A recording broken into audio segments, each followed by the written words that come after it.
The main character was in the desert. She was scared she would never have thought that she would meet her death under the scorching sun in a completely unfamiliar place far from home. The beauty tries to back away, but nothing works. The man standing opposite pointed a blade at her. He asked if she had anything to say in the end. Her whole body tensed up. The brunette closed her eyes, hoping that she would now wake up in her warm bed at home, where everything was good. She believed that what was happening was unfair. There was an empire called Cromwell, which was nicknamed the ruler of the North. In that place the main character lived in luxury. She never dared to deny herself anything.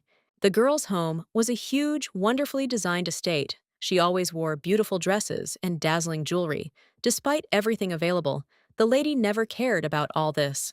The brunette had her own dreams, which were a little different from the usual ones. Most of all, the heroine wanted to explore the world in which she was born.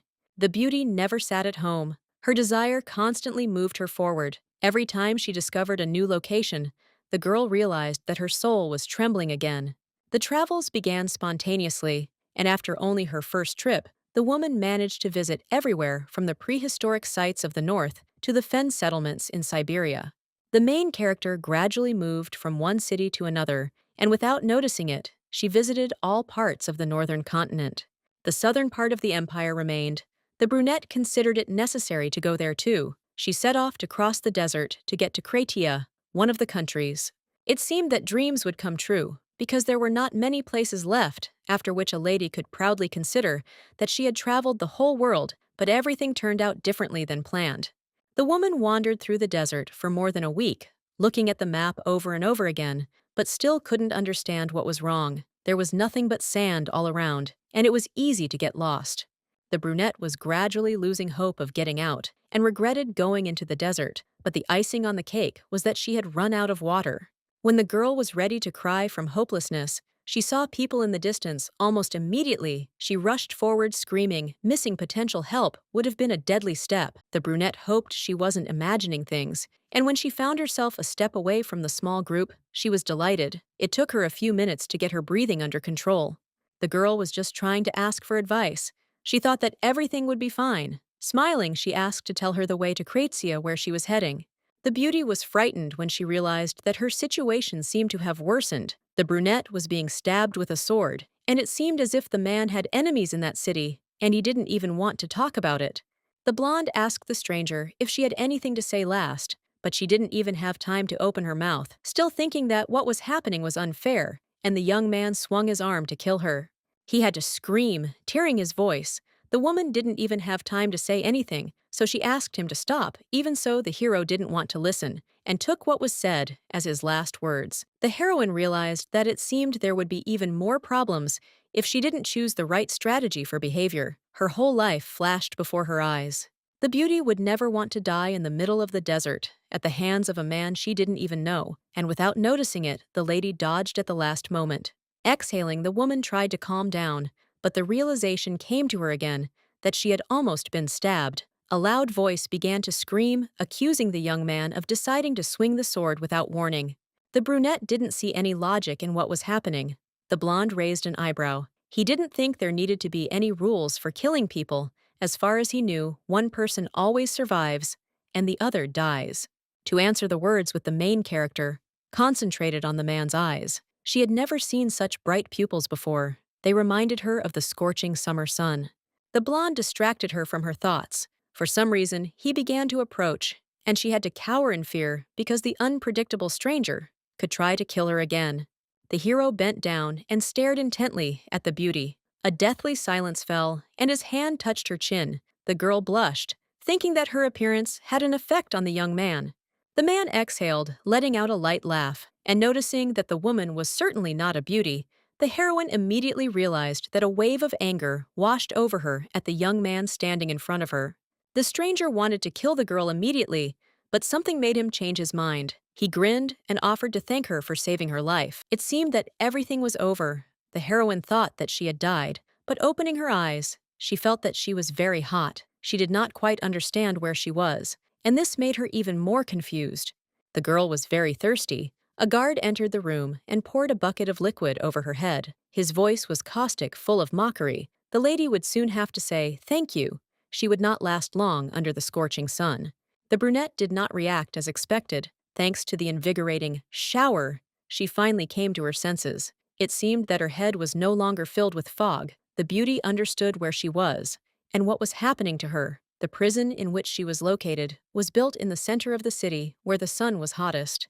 Judging by the way the knights treat the prisoners and the way the people outside are dressed, the lady is in Pijian. Cromwell's homeland is located on the northern continent, and the King of the South is a large state occupying most of the territory.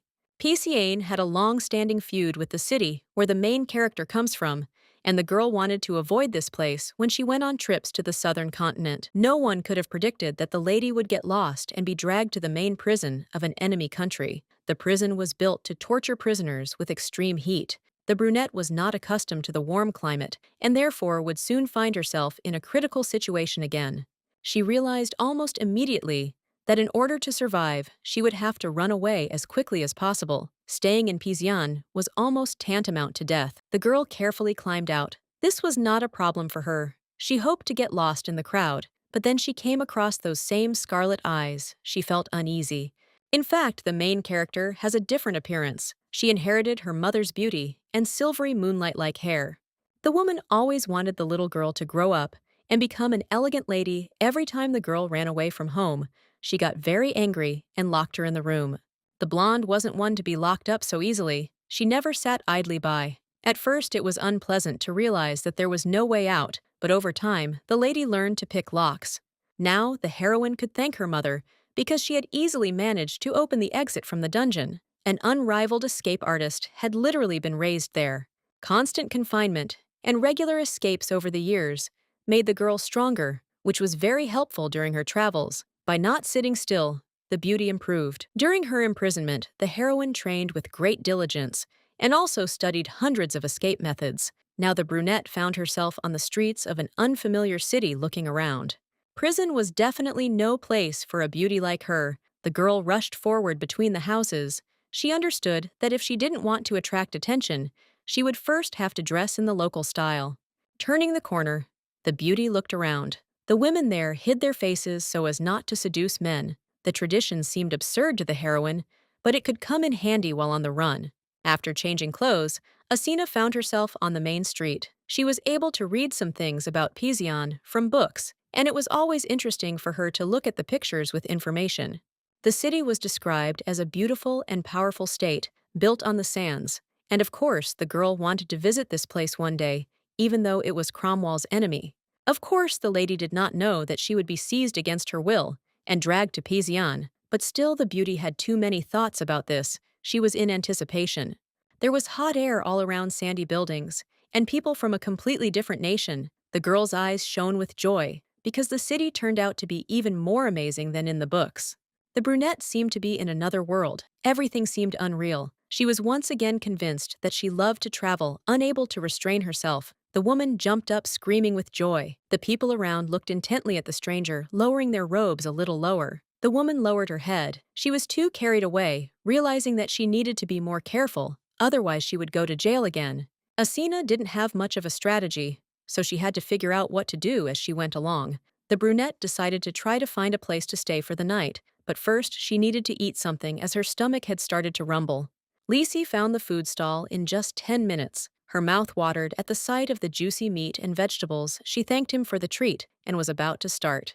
Turning around, she couldn't help herself and accidentally dropped the piece. She couldn't believe her eyes because she saw a familiar figure in the distance.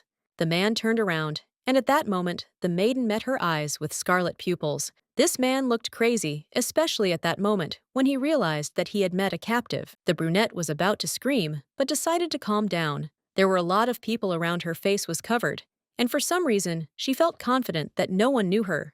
Asina was about to run away, but she felt a strange feeling. Heavy steps were heard. The beauty froze in place. Her legs turned to stone.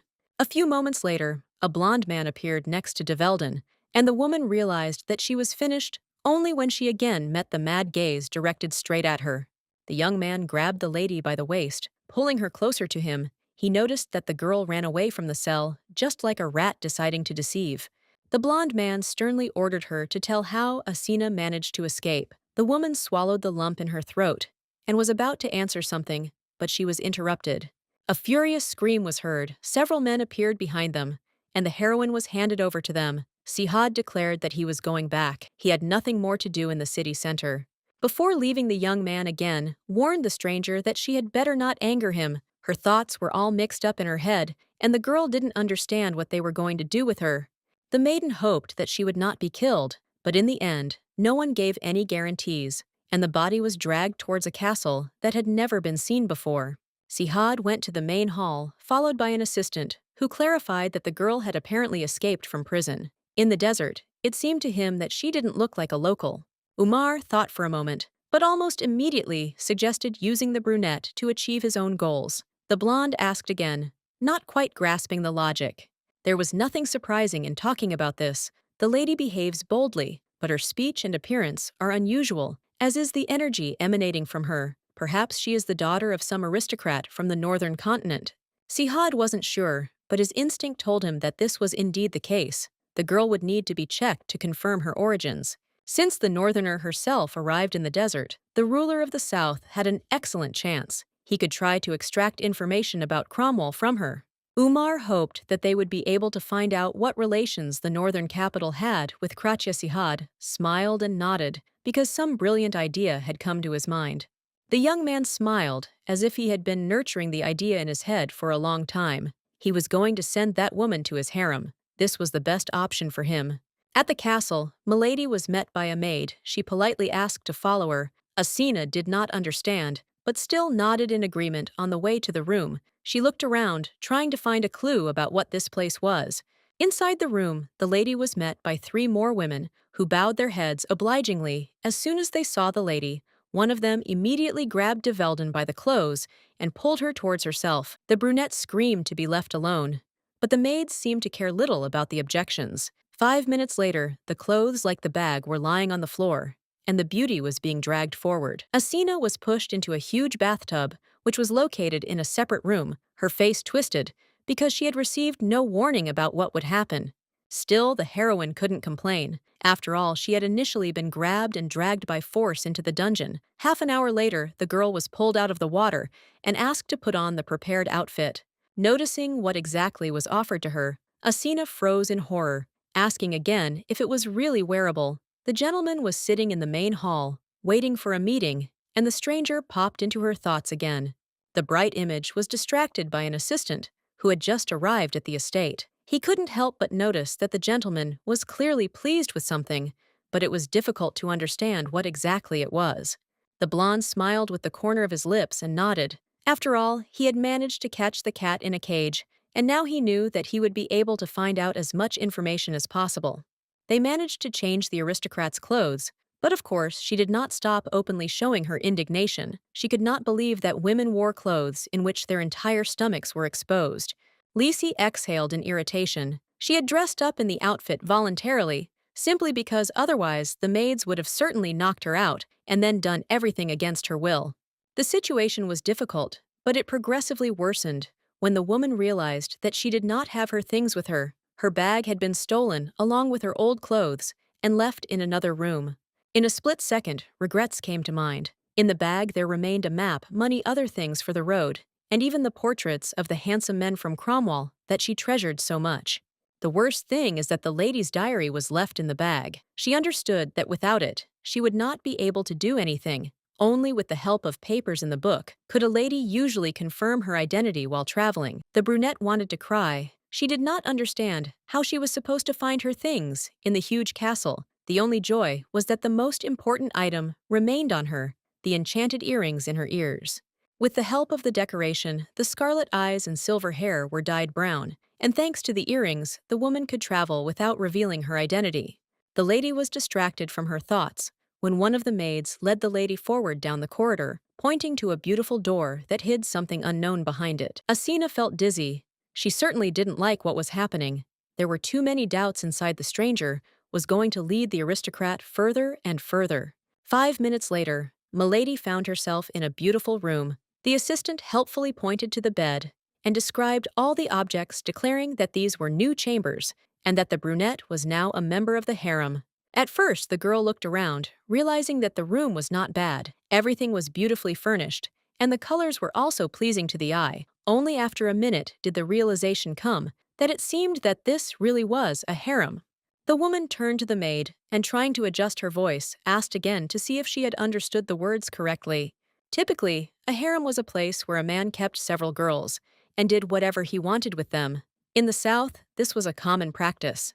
Asuna couldn't bear the news. She sank to the floor in horror. Her travels had led her to a dead end, and now it seemed her fear would only grow. Covering her ears with her hands, the brunette wanted to scream. She was pushed into an unfamiliar place, and if you compare, she thought that it would be better to remain in that dungeon in the middle of the city. The realization immediately came to mind that man with scarlet eyes was probably the one who arranged something like this. While the mistress was complaining, the maid asked to get up, arguing that the floor was still cold. The stranger couldn't understand how Asina could be sad. Joining a harem was a great honor, but it seemed to her that on the contrary, there was a reason for joy. The brunette finally lost her temper and started screaming, "A man should only have one girlfriend." The aristocrat was dragged to a place where a young man is having fun with several at once. That's not an honor. The beauty didn't agree. She was incredibly happy to become Sihad's toy. De Velden clenched her teeth, arguing was still useless. It was like talking to a wall. Exhaling, Asina, nevertheless, thanked Lamesha. Sitting down on the bed, before going into her thoughts, she asked why the room was so quiet.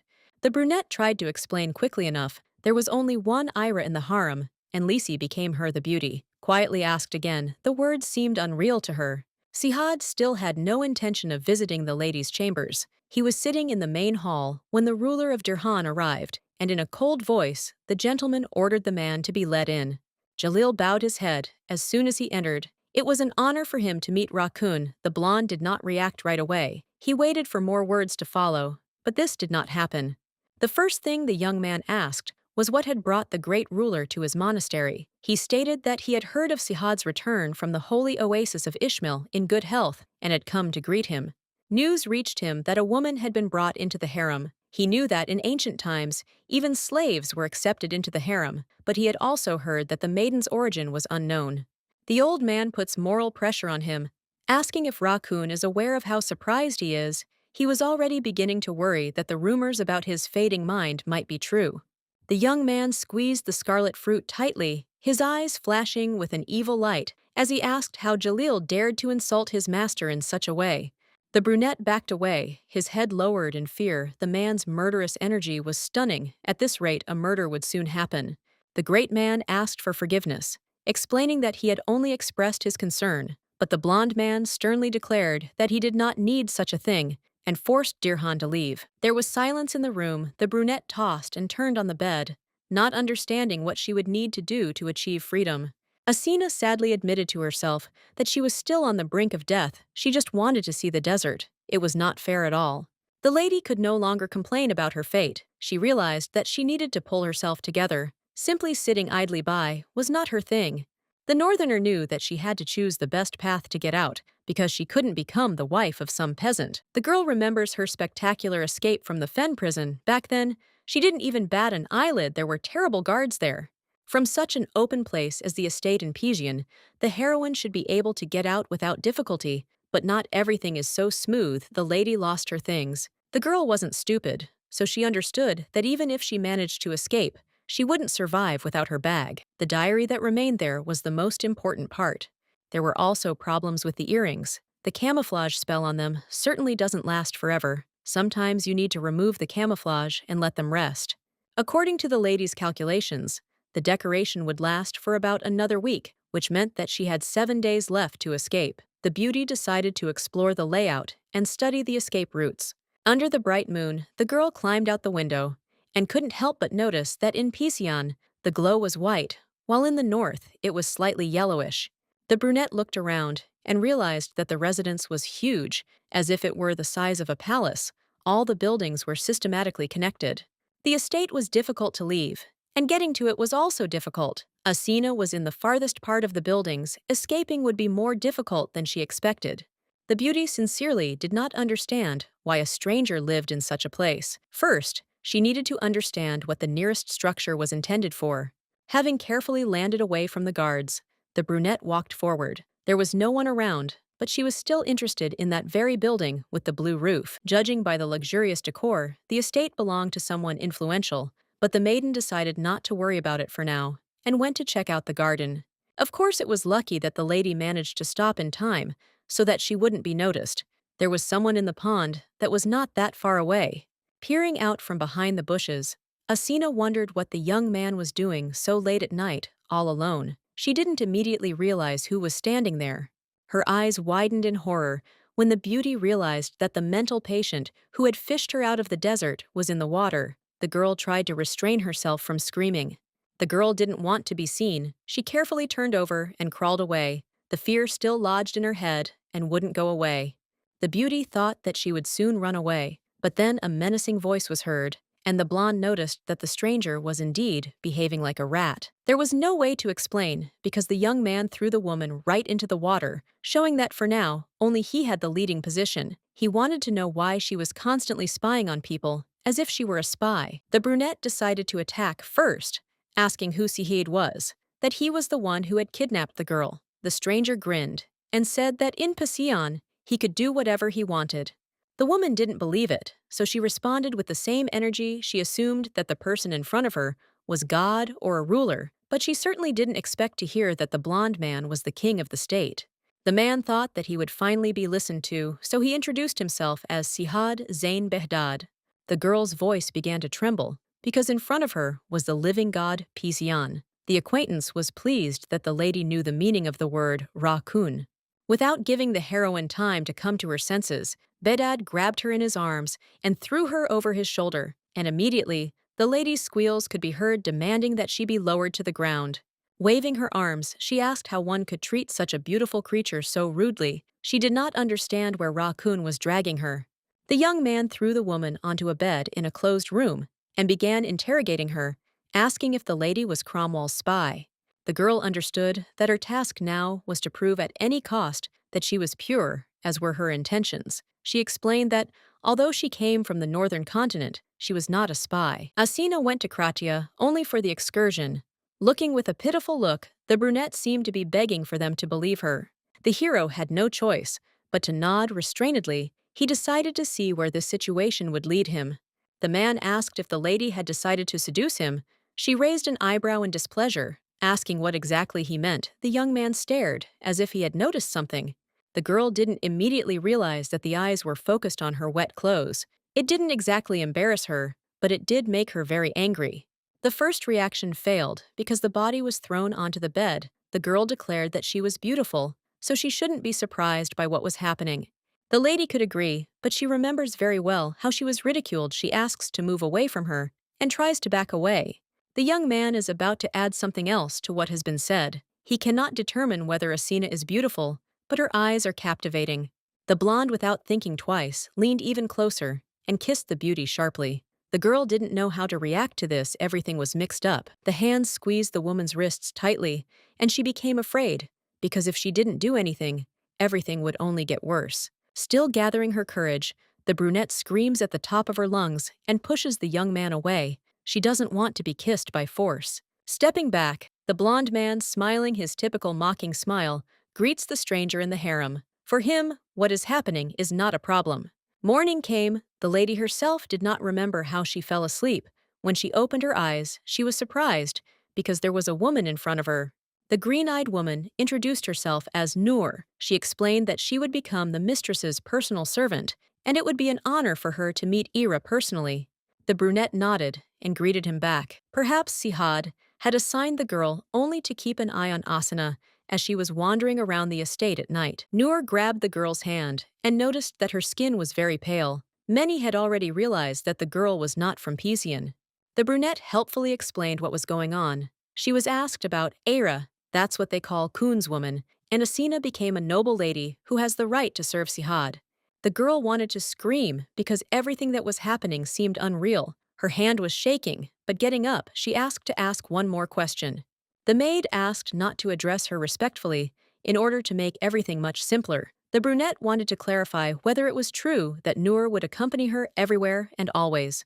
A 24/7 tale when the heroine wanted to develop an escape plan would have been very inappropriate, The girl was reassured she was called to help. If she bothered, she could always be called away. When the tea was poured, the maid promised that everything would be fine and left the room. There was a deathly silence, and the lady felt a lump in her throat. Asina was not ready to believe that she was now a woman of Rakun. Unlike Cromwell, where everyone believes in the ethereal goddess Lemescha in Pisian, the ruler of the country is God. According to legend, it is God who brings water to the dry sandy desert, which nourishes the life of the local flora, and his name is Kun. In a country in the south, such a title is very important. The ruler is in charge of everything, from the economy and politics to the culture of the country. Everything revolves around him. The king is revered as a god, although perhaps this is wrong, but they have a different situation. The brunette wants to scream. She did not know that in the desert she met Raccoon himself. For some reason, my mind flashed back to the moment when the two kissed, and my face flushed slightly. The woman was still angry because the man didn't have the right to do whatever he wanted. The hero had no idea that he had also stolen Milady's first kiss. Of course, Asina didn't know how it happened, but ultimately, the situation wasn't very favorable. There was no longer any strength to restrain herself, so the lady began to scream, cursing Raccoon. One day, he would regret what he did. Sihad was informed that after all the research, no changes were noticed in Jahid's actions. Presumably, he was unaware that everyone in the castle knew about his affairs. The blonde orders to leave the ruler alone. He is interested in how far his insolence will lead. Umar nodded. He cannot argue with the head. The man standing behind quietly asked the young man to ask about the woman he had recently brought into the harem. The assistant still did not understand who she was. Umar quietly started a conversation to clarify all the details. In his humble opinion, bringing a lady into the harem was an extremely hasty decision. The young man saw no point in playing around with the situation. He started with the wrong words, and therefore accidentally mentioned the past, what had once happened in the harem. The brunette stepped forward, noticing that his friend was right about something. The Grand Vizier would not like what was happening. He wanted his daughters to be in the harem. Sihad had to take into account 6 other high-ranking officials, as well as 48 others, all of whom would fight to push through their relatives. Instead of agreeing, the blonde took what was said too bluntly. He declared that he wanted to know a little more about his chosen one and ordered her to be brought to the main hall. Aira was informed almost immediately that Raccoon wanted to see her. The girl was eating and therefore did not want to go, but she still had no choice. The two walked down a long corridor. Asina is angry because she wanted to calm herself down, at least with good food. She did not understand why she needed to see Behdad. The brunette didn't consider herself anything like a dog, so she didn't want to run at every call. Noor's voice distracted him from his thoughts, announcing that they had arrived. The door to the hall opened, revealing a throne on which sat the head of the country. The maid said that she had brought Ira, and then quickly left. The girl felt that things would get worse. Her body was shaking. At first, the girl tried to stop her assistant, but she wasn't going to stay. Asina was afraid to find out what they would do to her this time. There is silence in the room. Again, the beauty has shrunk all over. She understands that, although she is left alone with the man, she does not even dare look him in the eyes. Smiling Behdad wanted to know how long his acquaintance would avoid him. He wanted to know how the night in the harem went. For the northerner, it all seemed like a cruel game, but she wasn't going to give in either. She stated that she wasn't avoiding his gaze, but was simply mentally preparing herself. Smiling as widely as possible, the brunette explained that her night was amazing, and to clarify, she also asked Raccoon a question in return. The man nodded. If the girl liked everything in the harem so much, he would gladly allow her to stay there forever without going home. The king asked the lady what she thought about what he said. Trying to contain her anger, the girl laughed slightly to diffuse the situation. No matter how tempting the offer was, the lady understood that she would have to refuse. The blonde noticed that although the previous night the brunette had behaved like a wild cat, she had become unusually calm. I wanted to know what Asina was planning. Nazir's words made sense. What he said not long ago was reflected on the other side of my consciousness. The man leaned over and asked in an angry voice why the lady had gone to Kratia, and she repeated in fear that she wanted to see the sights. Her eyes glow with a fierce light when the king orders her to be silent. He doesn't want to hear about excursions, because if he hears it even once more, he will shut her mouth forever. Every time Sihad looks at her like that, the girl feels as if she is in an open palm, and she feels uneasy every time. Amidst the chaos of feelings, one thing emerges. Intuition tells her to run away from this person, preferably as far as possible. The heroine will try to justify herself so that they will at least let her into the room. Before this, the maiden had heard that there were wonderful dates in Cradia. She also wanted to see what kind of houses there were in the desert. She wanted to study them as best she could. The brunette had plenty of excuses, but when they actually demanded something from her, she couldn't remember anything. The man asked if it was true that the lady had crossed the border just for houses and food. No one in the world would have acted the same way as Asina. She did not know that she would find herself in the desert of death. What was said made her a little embarrassed. Ra-kun was interrupted by an assistant who announced that the royal secretary had arrived. The brunette turned and noticed the man she had met earlier. The young man with bright blue hair was in the city center. When the lady was seized and dragged off to the harem, she was happy because she realized that she would be saved. The blonde was very angry. The assistant quietly asked if he should leave initially. It was Sihad himself who called him, but perhaps his opinion changed. The red-eyed man waved him off, and instead of driving him away, he introduced Nazir to his era. Turning around, he pointed at the girl and decided to ask her name. She realized that it took the gentleman too long to get around to asking basic information. The servant smiled and greeted his mistress, noting that at first he did not recognize her in such a new outfit in the southern style. The hero noticed that the lady still looked great, which meant that Ra-kun must be pleased with this transformation. Asina smiled dazzlingly in response, declaring that everything was logical because she was the most beautiful on the planet. Umar exhaled, surprised that the girl was still able to speak like that in the situation she found herself in. Sihad began to get irritated by the behavior, which he would never have liked, and he ordered the lady to be taken away again, wishing to be left alone. Before leading the girl, Nazir nodded. The king had mentioned earlier that the woman seemed to be afraid of him, as she was not answering any questions, remaining as closed off as possible. The beauty was not someone who could be simply intimidated by conversation. The young man understood that he had to come up with something more interesting.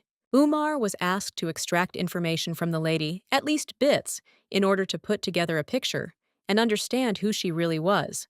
When Amina was taken to the room, she was asked to sit down, and before entering, a cloak was thrown over her face, as these are the rules for being around men.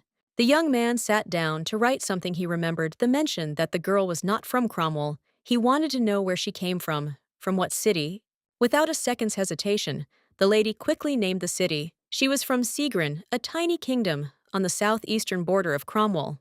Nazir had no idea something so small existed, but he nodded. The maiden decided to ask about the desert of death. As is known, many travelers had died in those sands, and many exiled clans had also died in Jared. Blue-eyed continued, "There are rumors that the desert is cursed." The young man realized that the lady is skilled, so he decided to test her, asking if she knew that Kratia and Pizian were feuding.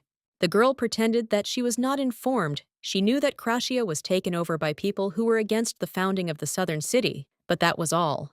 Relations between the countries are extremely strained. News about the situation in the south reaches the north. With some delay, the woman finally understood why she was mistaken for a criminal. The girl regrets that in the desert, she asked King Pizian for directions. She escaped from prison, which made the guards even more wary. Perhaps it was simply worth saying thank you for the fact that the lady was simply thrown behind bars and not killed on sight. Umar wanted to ask one more question. The young man did not understand why the heroine had gone through the desert, although all the northerners heading to Kratia took a different route. The northerner was offered a different route, but she refused. Nazir smiled, his interest growing even greater, since Ira had chosen an option that could have cost her her life. The man wasn't sure if the brunette was lying, but he could tell for sure if the girl's reason for sneaking into the desert was true. The lady began to explain that on the northern continent, the mountains change color every season, and green fields lie like a carpet, but they do not have sandy oceans. Nazir was born in Pizian and grew up in the desert, so he never thought about it. He quietly asked what the lady thought after seeing her dream. Nodding, the brunette stated that the desert, in reality, was even more mesmerizing than it seemed. It seemed so magnificent that the heroine didn't even mind melting under the scorching sun. The princess was surprised when she learned that such a beautiful place was called the Desert of Death. Umar realized that the woman was not lying. This time, she was telling the truth. It seems to him that the girl is the only one in the world who could call the sands of death beautiful. Her eyes glow with joy. The man did not arrive empty-handed. He held out the bag, asking if my lady recognized this thing. She quietly gasped because she remembered her things inside. Sihad personally examined all the items, and now they are ready to return everything that does not arouse suspicion. Those that seemed questionable will remain with the master. The lady exhaled. There is nothing to worry about. The diary is the most important item, but protective spells have been placed on it, so the thing will be safe. Umar reported that the check was over, and the servant would see Ira often, since they were now living in the same residence. The beauty didn't want to arouse suspicion, so she nodded. It would be nice. It's difficult for a lady to stay in one place, especially when it drags on for too long. Kareem was called very soon. He would have to guard the harem for a while, since a girl had finally been placed in it. The man raised an eyebrow, not understanding in what sense this meant. He was Ra Kun's Tamer, and did not understand why he needed to do such a simple job. The desert warriors were always strong, because if they wanted to survive in the barren lands, there was no other choice. Among the warriors, there were tamers, and Kareem was the most skilled of them all. He was angry because it seemed they were talking about that foreigner that Sihad brought. Umar exhaled. It seemed the news was not the best. The brunette asked who the northerner was. She was obviously important, since a tamer was sent to guard her. Too many things about her seemed suspicious. The lady's reason for arriving in Pizion is unclear, and her belongings raise questions. A woman traveling alone is already a rather outlandish phenomenon. Kareem asked why, if the girl was so alarming, they wouldn't just kill her. In the opinion of Raccoon's assistant, the lady didn't look like a spy. She had some other goal. Nazir is not the only one who turns to the Tamer with a request, because this is also an order from Sihad. There is a reason why the master took her into the harem, and it cannot be disobeyed. The lady finally arrived back in her chambers. She immediately fell onto the bed and sighed tiredly, remembering the conversation that had happened recently. Nazir seemed good, but the interesting thing is whether the man believed the heroine's words. The brunette realized that even though she had told the truth about being a traveler, everything could have turned out differently. Given her recent antics, she would not be surprised if she was still perceived as a spy. Cromwell and Cracia are allies, and both states are enemies of Pizion. The girl realized that she was in a very precarious position. If the heroine's identity is revealed after she admitted that she is heading to Cracia, the family could be in big trouble, as could the entire country. Overall, it wasn't all that bad. The lady understood that her parents wouldn't fall apart because of some conflict, but there were still concerns. Her father always supported his daughter's passion for travel, and her mother, although strict, loved the little girl very much. They didn't need any extra problems. Asina was completely immersed in her thoughts, until Noor's voice was heard. The maid said that the tamer had arrived, who would be the guard. The woman seemed to remember that the man was Ra Kun's bodyguard, so she was surprised when the young man quickly entered the room, his steps confident. Approaching the bed, the brunette looked angrily at the girl. He wanted to ask why a worthless person like her ended up in the harem. Noor, standing near the entrance, watched. She had expected such a reaction from the lady, so she was not surprised. Foreigners are rarely greeted with open arms. In the current situation, the heroine decided to be as polite as possible. She greeted him, asking for forgiveness for not having time to cover her face. The princess hasn't had time to get used to the local etiquette, but most likely everything will get better very soon. Kareem examined the body of the beauty. He was told that she had escaped from prison. It seemed that she should have been more strongly built. He was amazed that a frail girl had escaped from Jahannam. The brunette realized that he had made a mistake. He shouldn't have looked so intently at the young woman. He apologized for his rudeness and introduced himself. Smiling warmly again, the lady nodded. She would like to be called by her first name, and not Ira, as was proper. The young man didn't answer, but changed the subject. He intended to stand guard outside the walls of the harem at all times, and if anything was needed, he could be called.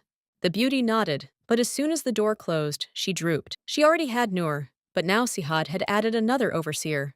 Hopes for a simple escape were gradually fading. Her soul was uneasy, so the lady decided to go for a walk. She also needed to see the location of the nearby buildings. A familiar voice was heard from behind, asking how far the lady was going. Turning around, the brunette met scarlet eyes.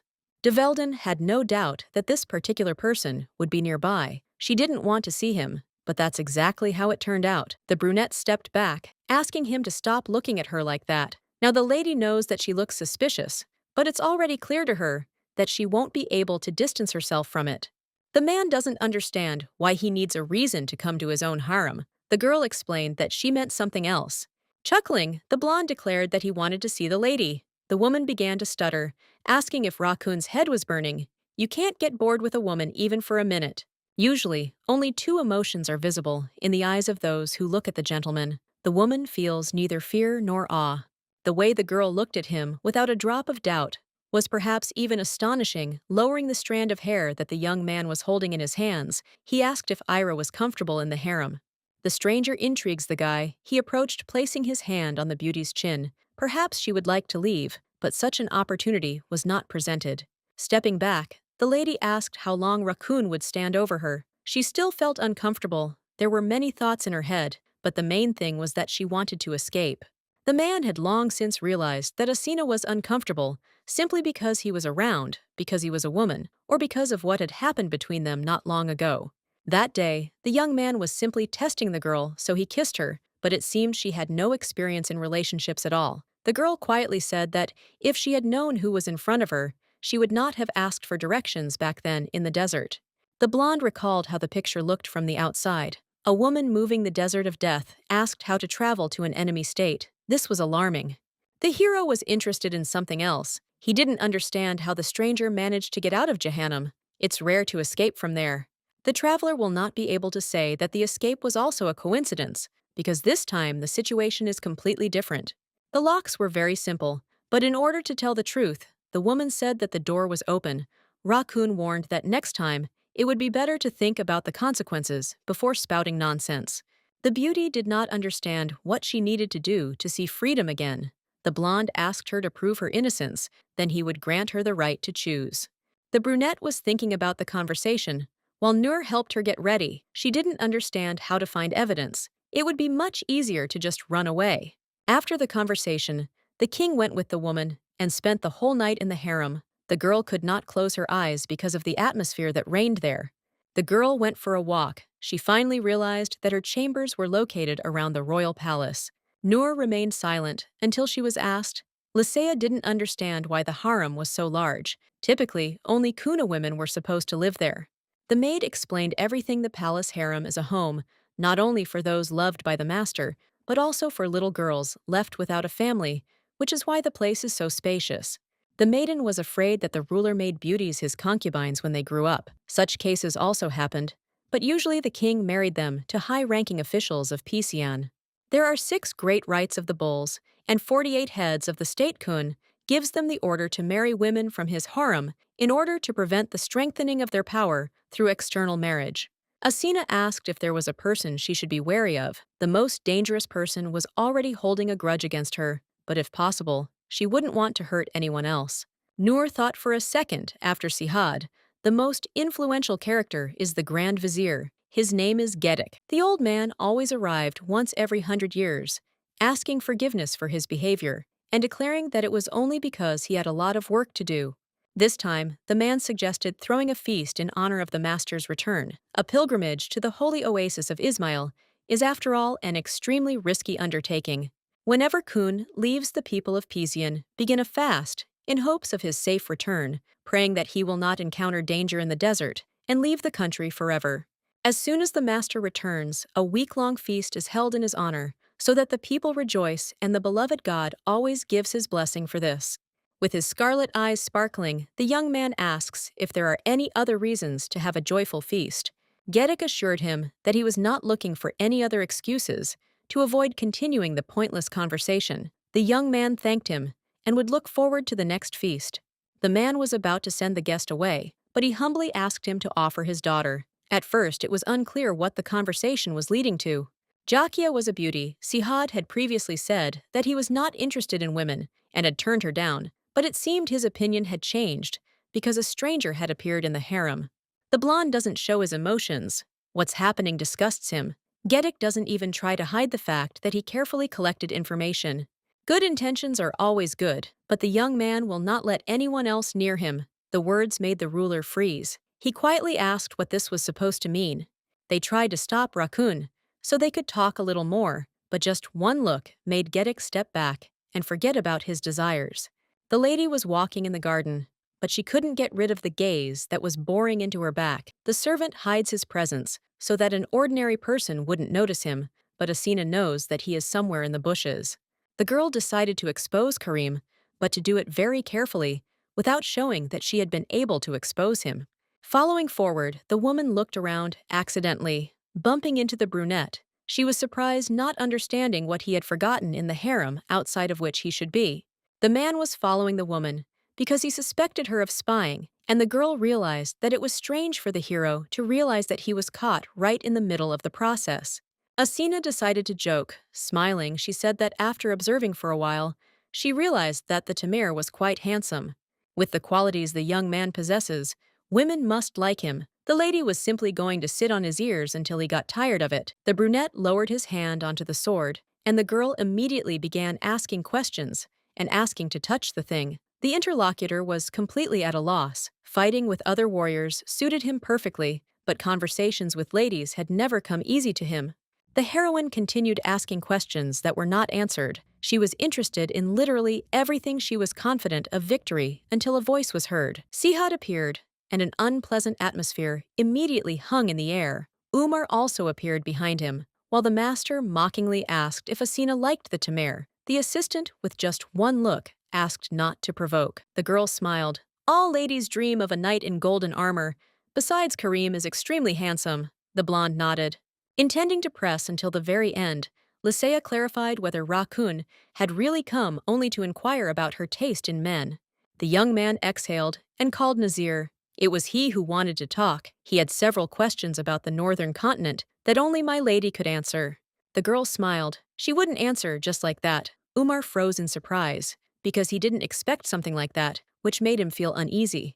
It seems they took the bait. The girl collected her thoughts, and then said that she agreed to the exchange. She needed her bag back. Nazir was surprised. He asked why the brunette was so desperately trying to get her things back. There must be something special there. Sihad heard that a locking spell was placed on her. The beauty didn't know what to say, but eventually she shouted the simplest answer. There was underwear in the bag, and the girl had cast a spell so that no one could get into it. The blonde began to laugh. Lisi is truly an unpredictable person. Nodding towards the servant, the master ordered the things to be brought back so that the lady could pick them up. Asina was taken into the garden so that she could rest a little, and a plate of dates was prepared for her to eat. As soon as the girl saw the food, she immediately offered to answer all the questions about the north. The brunette was going to be asked directly about Cromwell.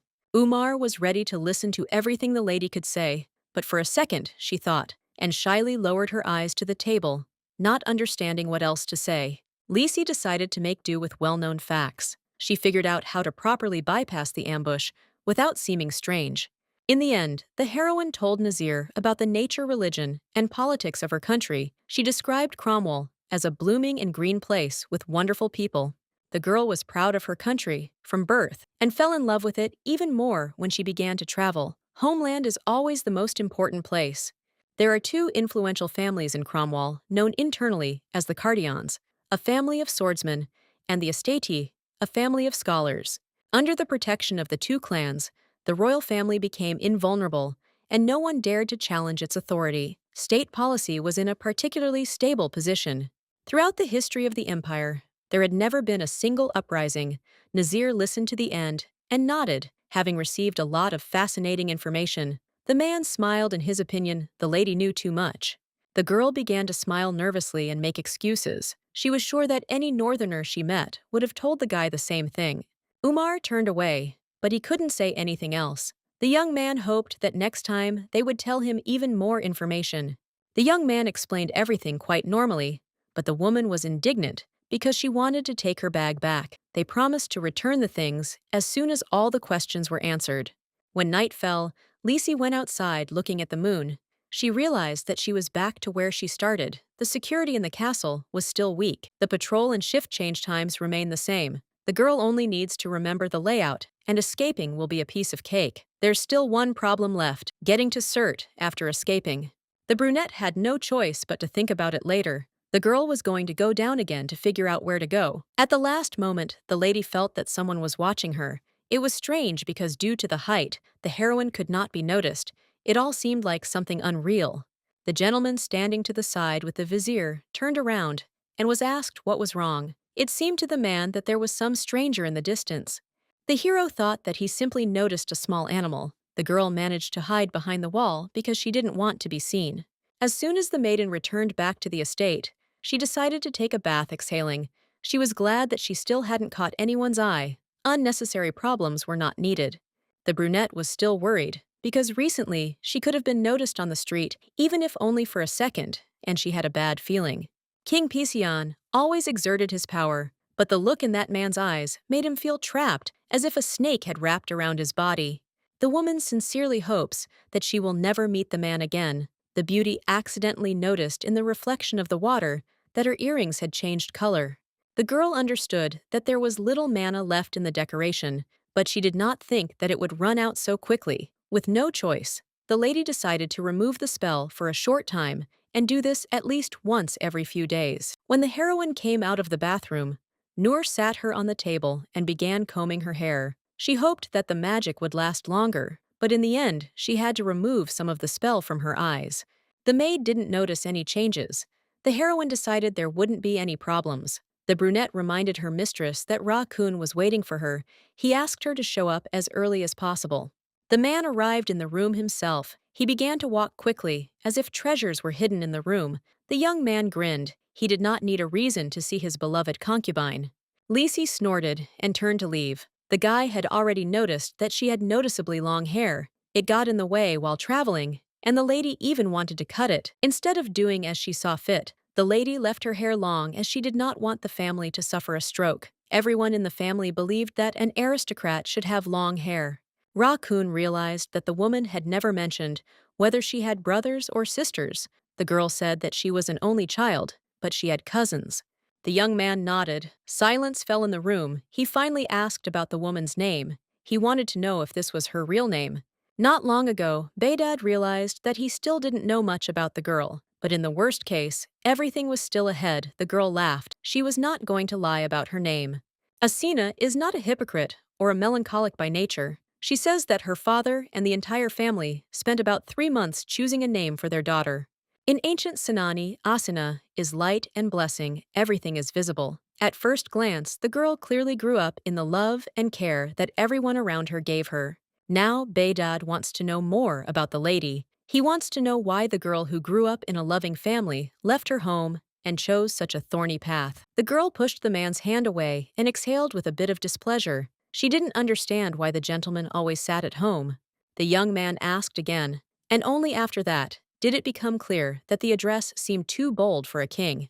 The girl decided to clarify how to address the gentleman correctly. Sihad seemed the most appropriate, but she did not understand what it meant. Sihad is the name of God. Asina would like to understand what the correct spelling would be. The real name is Behdad, but this is also incorrect, so the lady asks if she can call him Behai.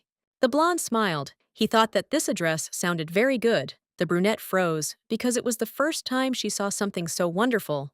Coming to her senses, Asina turned away, not understanding where Behi had so many questions from Ra-kun, had more important things to do than interrogate his concubine. The young man remained unperturbed, thinking that the thing was that he liked the lady. The girl lowered her head. She did not believe that this was true. He was talking about something that could not be. Coming up from behind, Ra-kun grabbed the girl by the hand and pulled her towards him, asking what makes her think that this cannot be. Without giving her time to come to her senses, the hero kisses her. The beauty doesn't understand what came over the man. Today, he behaved in a distinctive way. Realizing that it was dangerous, the lady began to think about how to escape. Before the lady did anything, the young man himself stepped back, allowing her to relax. For a moment, the hero almost lost control. He noticed that the lady was inexperienced in everything that concerned men. The girl doesn't understand what the difference is, but for Ra-kun, it matters. If Asina understood what to do, he would have gone further than a simple kiss on the lips. Unable to bear it, the heroine screams, asking why they are treating her like this. A calm voice explained, "I told you that I liked you." Of course, even so, the blonde didn't force anyone to do anything, and even pretended not to notice how the color of his eyes had changed. The girl turned away in panic, but someone grabbed her by the chin. It seemed to her that the color had not changed that much, and that it would never be noticeable unless you looked closely. Asana walked away as if not understanding what was happening. She needed to look in the mirror in her head. She tried to calm herself down because maybe the young man was just checking her out. After a moment's glance in the mirror, Lisi turned back, her voice filled with reproach as she asked if the young man's eyesight was failing her. She hadn't noticed the difference. The hero was silent, but he himself understood that he could not help but notice the changes because he always looks into the eyes. Over the past few days, he realized that the woman tensed up every time he was near. It doesn't look like the lady is cheating, but at the same time, she is hiding a lot. The young man wants to allow himself to fall for her tricks, so he pretends to be mistaken. The hero decided to ask another question about why the lady was traveling, but she never told him. The girl didn't see the point in the question. The world she was born into was beautiful. It would be stupid to sit in one place for the rest of my days. The blonde raised an eyebrow, a strange statement, because before he had never even thought about leaving Pizian.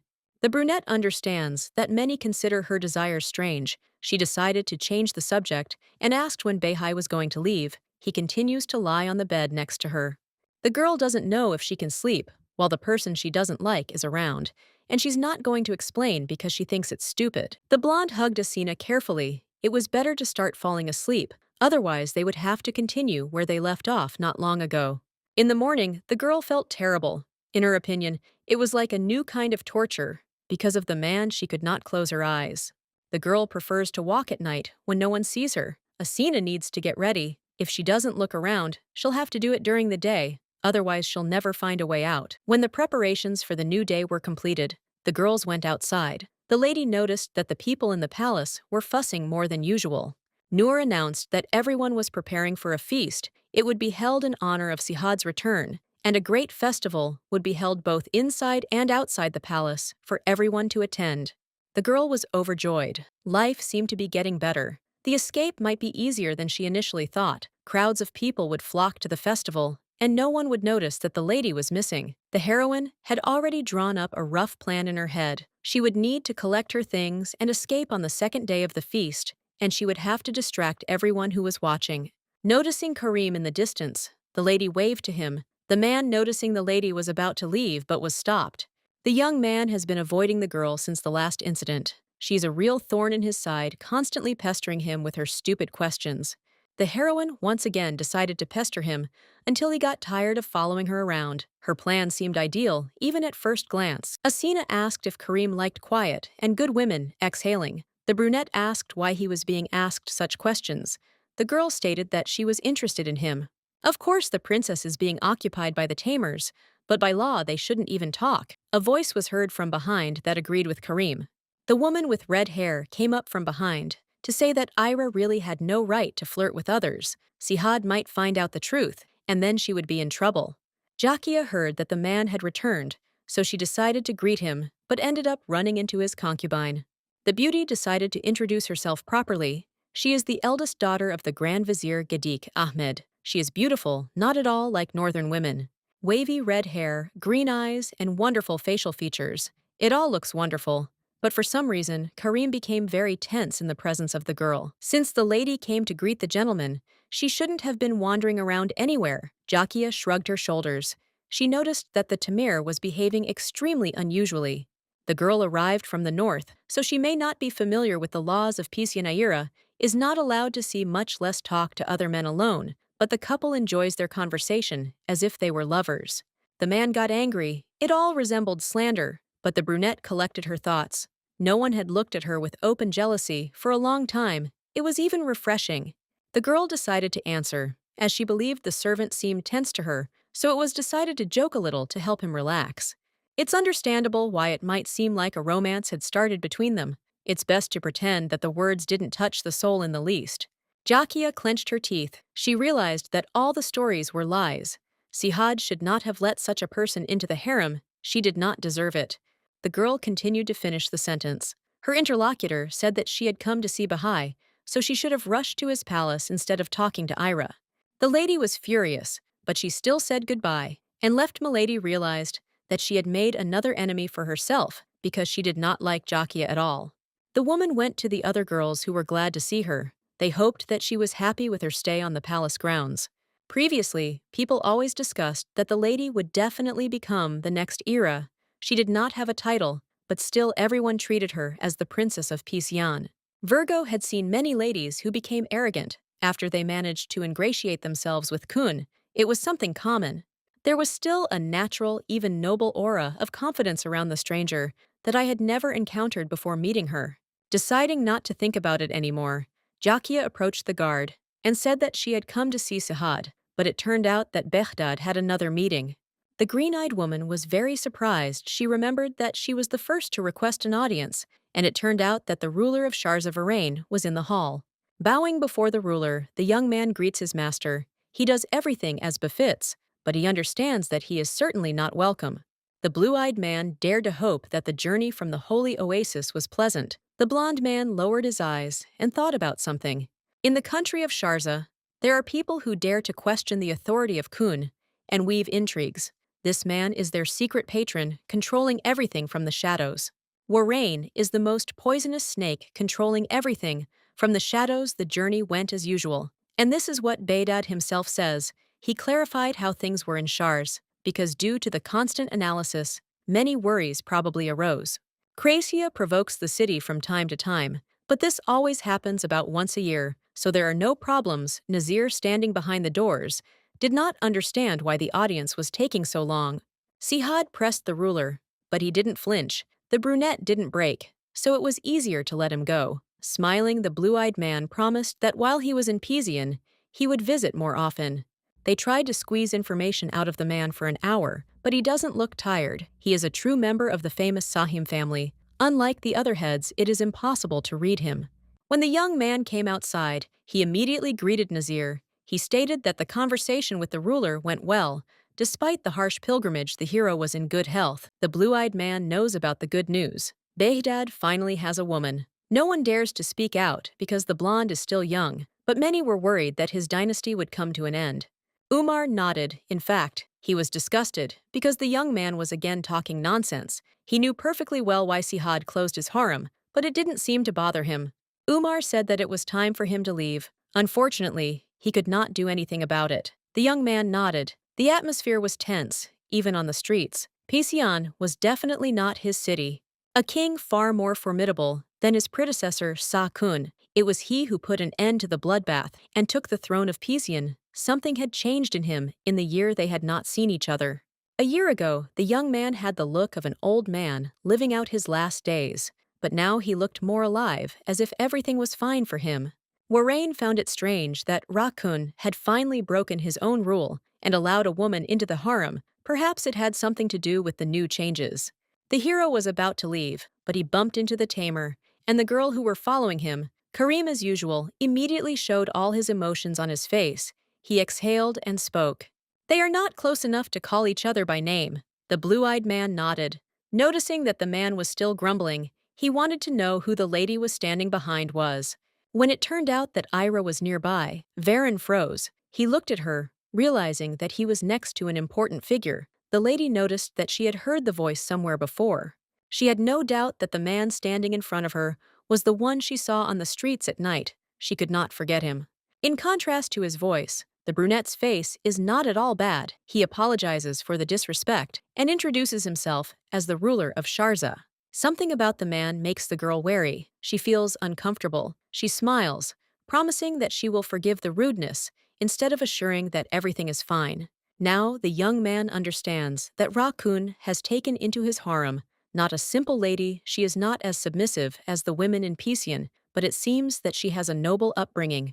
The girl studied her natural grace. Nodding, the brunette thanked her for her generosity. He understood what Sihad saw in her. After these words, she wanted to know the details. The girl began, as usual, to tell a heartbreaking story about how Behdad fell in love with her at first sight in the desert. She found it extremely tiring to be a beauty. The brunette froze in surprise because he didn't expect Sahal to fall in love with anyone. A person who doesn't see anything or anyone around him couldn't experience bright feelings. Warrain decided to play by the same rules. He asked if Era found the Pizian palace a comfortable place for her. Everyone was very kind to her. The girl declared that the man was also extremely nice, and he smiled back, still wondering how Behdad could have been fooled by looks alone. Turning to Karim, Asina reminded him of the words about not communicating with others, except Rakun. The brunette was surprised that the lady remembered this after so much time. Turning back to Varine, The lady said with just her eyes that she no longer wished to talk. The man apologized. He did not mean to show disrespect. If Beihai finds out what happened and doesn't pat her on the head, the lady suggested keeping the meeting a secret so that everything would be fine. The woman decided to do this to take revenge for the fact that she was interrupted that night. The man looked after her. A strange atmosphere hovered around him. Nazir arrived to see Milady early in the morning to report something, and she immediately asked what had happened this time since she didn't really understand. The young man suggested chatting over a cup of tea, and the lady decided to ask her question too. The man introduced himself as the ruler, but asking about him directly would have been a deadly trick. The girl clarified what kind of place it was. Sharza and the blue-eyed man immediately paused to think, chuckling. He didn't quite understand why the lady was interested, but explained that Sharza was one of the smallest autonomous regions. Despite its size, the place is still the greatest concern of all the Kuns. The region is the most fertile and therefore brings in the most taxes and offerings. The rulers of Sharza wield considerable influence in Pizian and have raised a powerful army there to resolve the frequent conflicts. The current head is not really the best. Umar suddenly stopped. He shouldn't have mentioned the man out of place. Someone called the Lord. He stood up and asked for forgiveness. He had an urgent matter that needed to be resolved as quickly as possible. The girl nodded. She only hoped that everything was okay. While the two were talking, the brunette carefully approached the bag that had been hanging on the wall the whole time. The young man sensed something was wrong and turned back abruptly. Asina peacefully drank tea and pretended not to understand where the extra suspicion came from. The hero thought he had caught something, but no, he was imagining it again. Nazir apologized for the way the conversation had turned out. He would have to let the lady go back to the estate. If anything happened, they could meet again. Warrain always remembered how he sat at the bedside of Kun, who was dying. He asked to fulfill Sharza's last wish, which they cherished for so long. The independence of the country was a priority. The young man realized that he was in a foul mood. It was probably all because of that stranger. He felt a kinship with the old Kun, but now he had a woman, and his face became more lively. The brunette began to feel as if he was the only one marking time, and this gradually began to drive him crazy. Things in Pizian were more boring than ever. The young man did not understand when he would be able to escape from the feeling of loneliness that constantly haunted him. Someone ran right in front of his nose, forcing him to raise his head. My gaze fell upon a beautiful lady with scarlet eyes and snow-white hair. She was so beautiful that my heart sank. A little earlier, Noor knocked on Asna's door, saying that she had brought her dinner. She assumed that the lady had had a long conversation with Nazir, and the food had gotten cold, but she of course warmed it up. The girl thanked her. In her opinion, the food looked excellent. Nodding, the assistant promised that she would return very soon to collect the plate. As soon as the door closed, the lady rushed to the hidden bag. She did not understand when she would finally be allowed to be alone. What was happening was starting to bother her. The girl didn't understand why the chief confiscated the worn-out thing. There was nothing special about it until the moment the spell wore off. Initially, several other spells were placed on the bag, in addition to the protective ones. Asuna knew that, thanks to this, only she could get the real items. Large objects were placed inside. The fake objects were very helpful because the girl always carried them with her. In general, they were intended to play tricks on people. While Nazir was busy with his business, the girl switched the bag with a deft movement of her hand, taking the real one with her. Having taken out all the things, Lisi looked around and was glad that everything she needed was in place. She was only confused by the fact that Umar, being perceptive, could notice the substitution. The brunette reassured herself that the feast was just around the corner, and she would be able to escape from the kingdom. Once outside, she decided to check the place that was the most heavily guarded. The princess had marked almost all the locations inside the palace in advance to make it easier to escape, but for some reason, she couldn't figure out what the huge tower in the distance was for. No matter how many times she asked, no one would tell her. The lady's secrecy only made her more curious, and at the first opportunity, she snuck closer, hoping to find out what secret was hidden there. Initially, the lady assumed that there might be a secret brother or son of Kun. There she had many expectations, but as soon as her face was at the bars, it became clear that not everything was so rosy. Inside were many treasures that were not really as valuable as they were made out to be. The trinkets were certainly beautiful, but still it was a disappointment to the lady. Having decided to go back, the girl realized that she should hurry so as not to miss anything. Suddenly, the earrings started buzzing. All this was strange, because there should still be mana left in them. Her hair suddenly turned white, and her eyes returned to their previous shade. Asina followed all the recommendations, but still nothing worked. On the street, the lady met Varain but quickly ran away. The ruler was called by a servant, who said that she had been ordered to be nearby. When the young man turned back, he realized that there was no one around anymore. It seemed to him that he was dreaming in reality strange, but still, he clearly remembered what that woman looked like. Her silver hair shone like moonlight, and her cold scarlet eyes sparkling in the shadows made her fall in love. Their gazes met for only a second, but still took her breath away. The girl made her way back to her room. She put her head in her hands, because she didn't understand what to do next. She took out her anger on inanimate objects, because she understood that things wouldn't get better. Having exhaled, she had to calm down. She could only hope that the Southerners did not understand what Asina the authoritative lady mother looked like, but she hoped that the influence did not reach the South. When Lisi was in her city, the lady posted flyers about her daughter's disappearance all over the northern continent to try to find her. The woman thought that she would escape without any problems. Even Nazir would hardly have complete information about the affairs of the North. The lady took off her earrings. She was still thinking about what to do next. Her thoughts were interrupted when there was a knock on the door. There was a maid who asked to come in. Milady shouted for them to wait for her, as she needed to change clothes. Noor was still standing outside the door, but this time she quietly offered her help. He heard footsteps behind him. Sihat approached, and measuring the maid with his gaze, asked why she was standing there when it would be easier to open the door. He needed to get inside. The lady simply had no other option. She put her earrings back on because she still hoped that something would change. A second later, the lady turned into her dark-haired form, and she immediately wanted to scream. The decoration had been working fine, but had decided to malfunction somehow. Raccoon entered the room and immediately noticed that the woman was in a bad mood. The girl turned away, but then a hand touched her cheek and then her ear.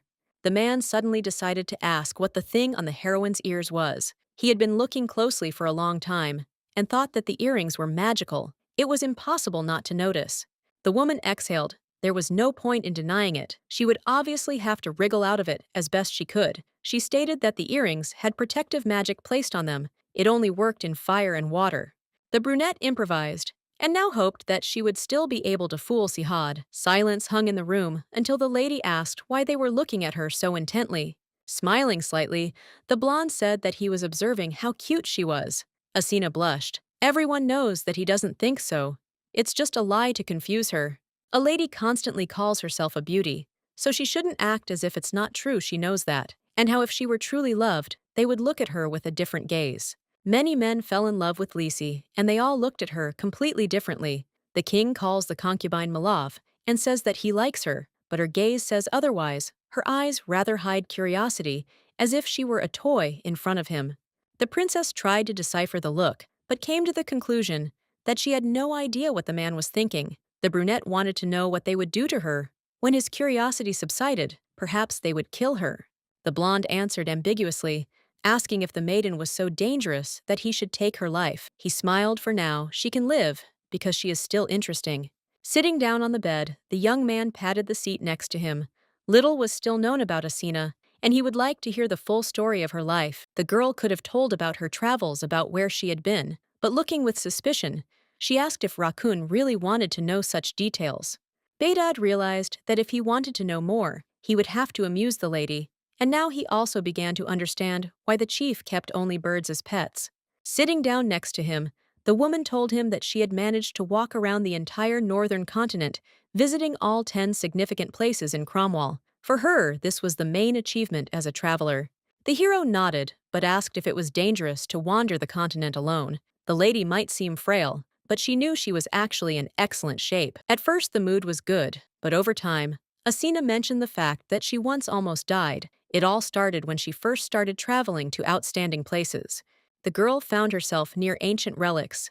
Many said that secrets of the past were discovered in their depths. For a long time, she was unable to find anything, but finally she came across a historical place called Rothville.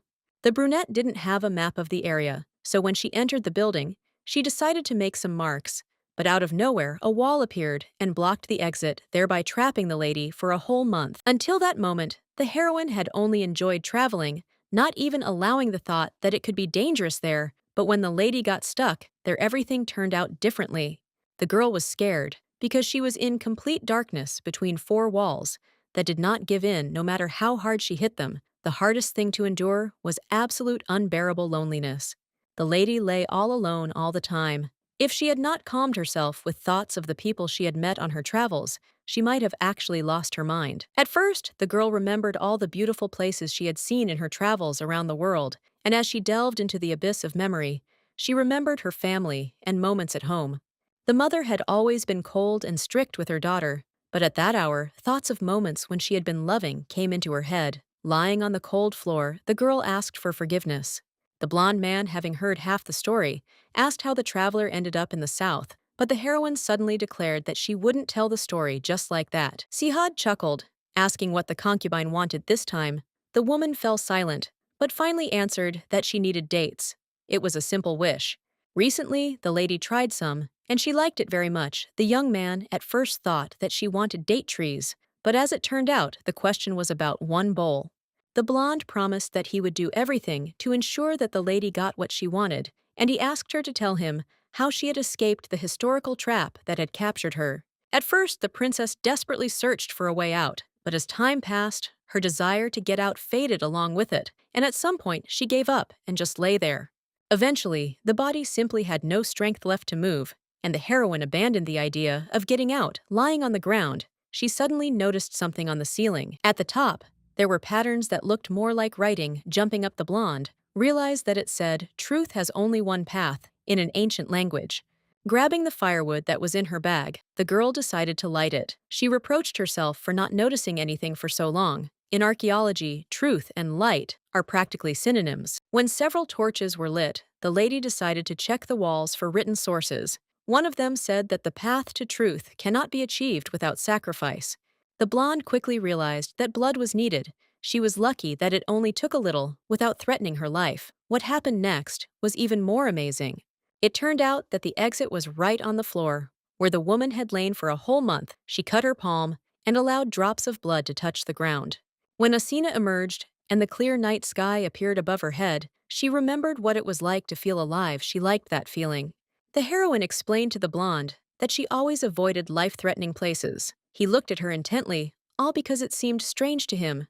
Judging by what the girl had already told him, it seemed to Baydade that she, on the contrary, would seek out dangerous places. She looked like a person who would be interested in gaining new experiences.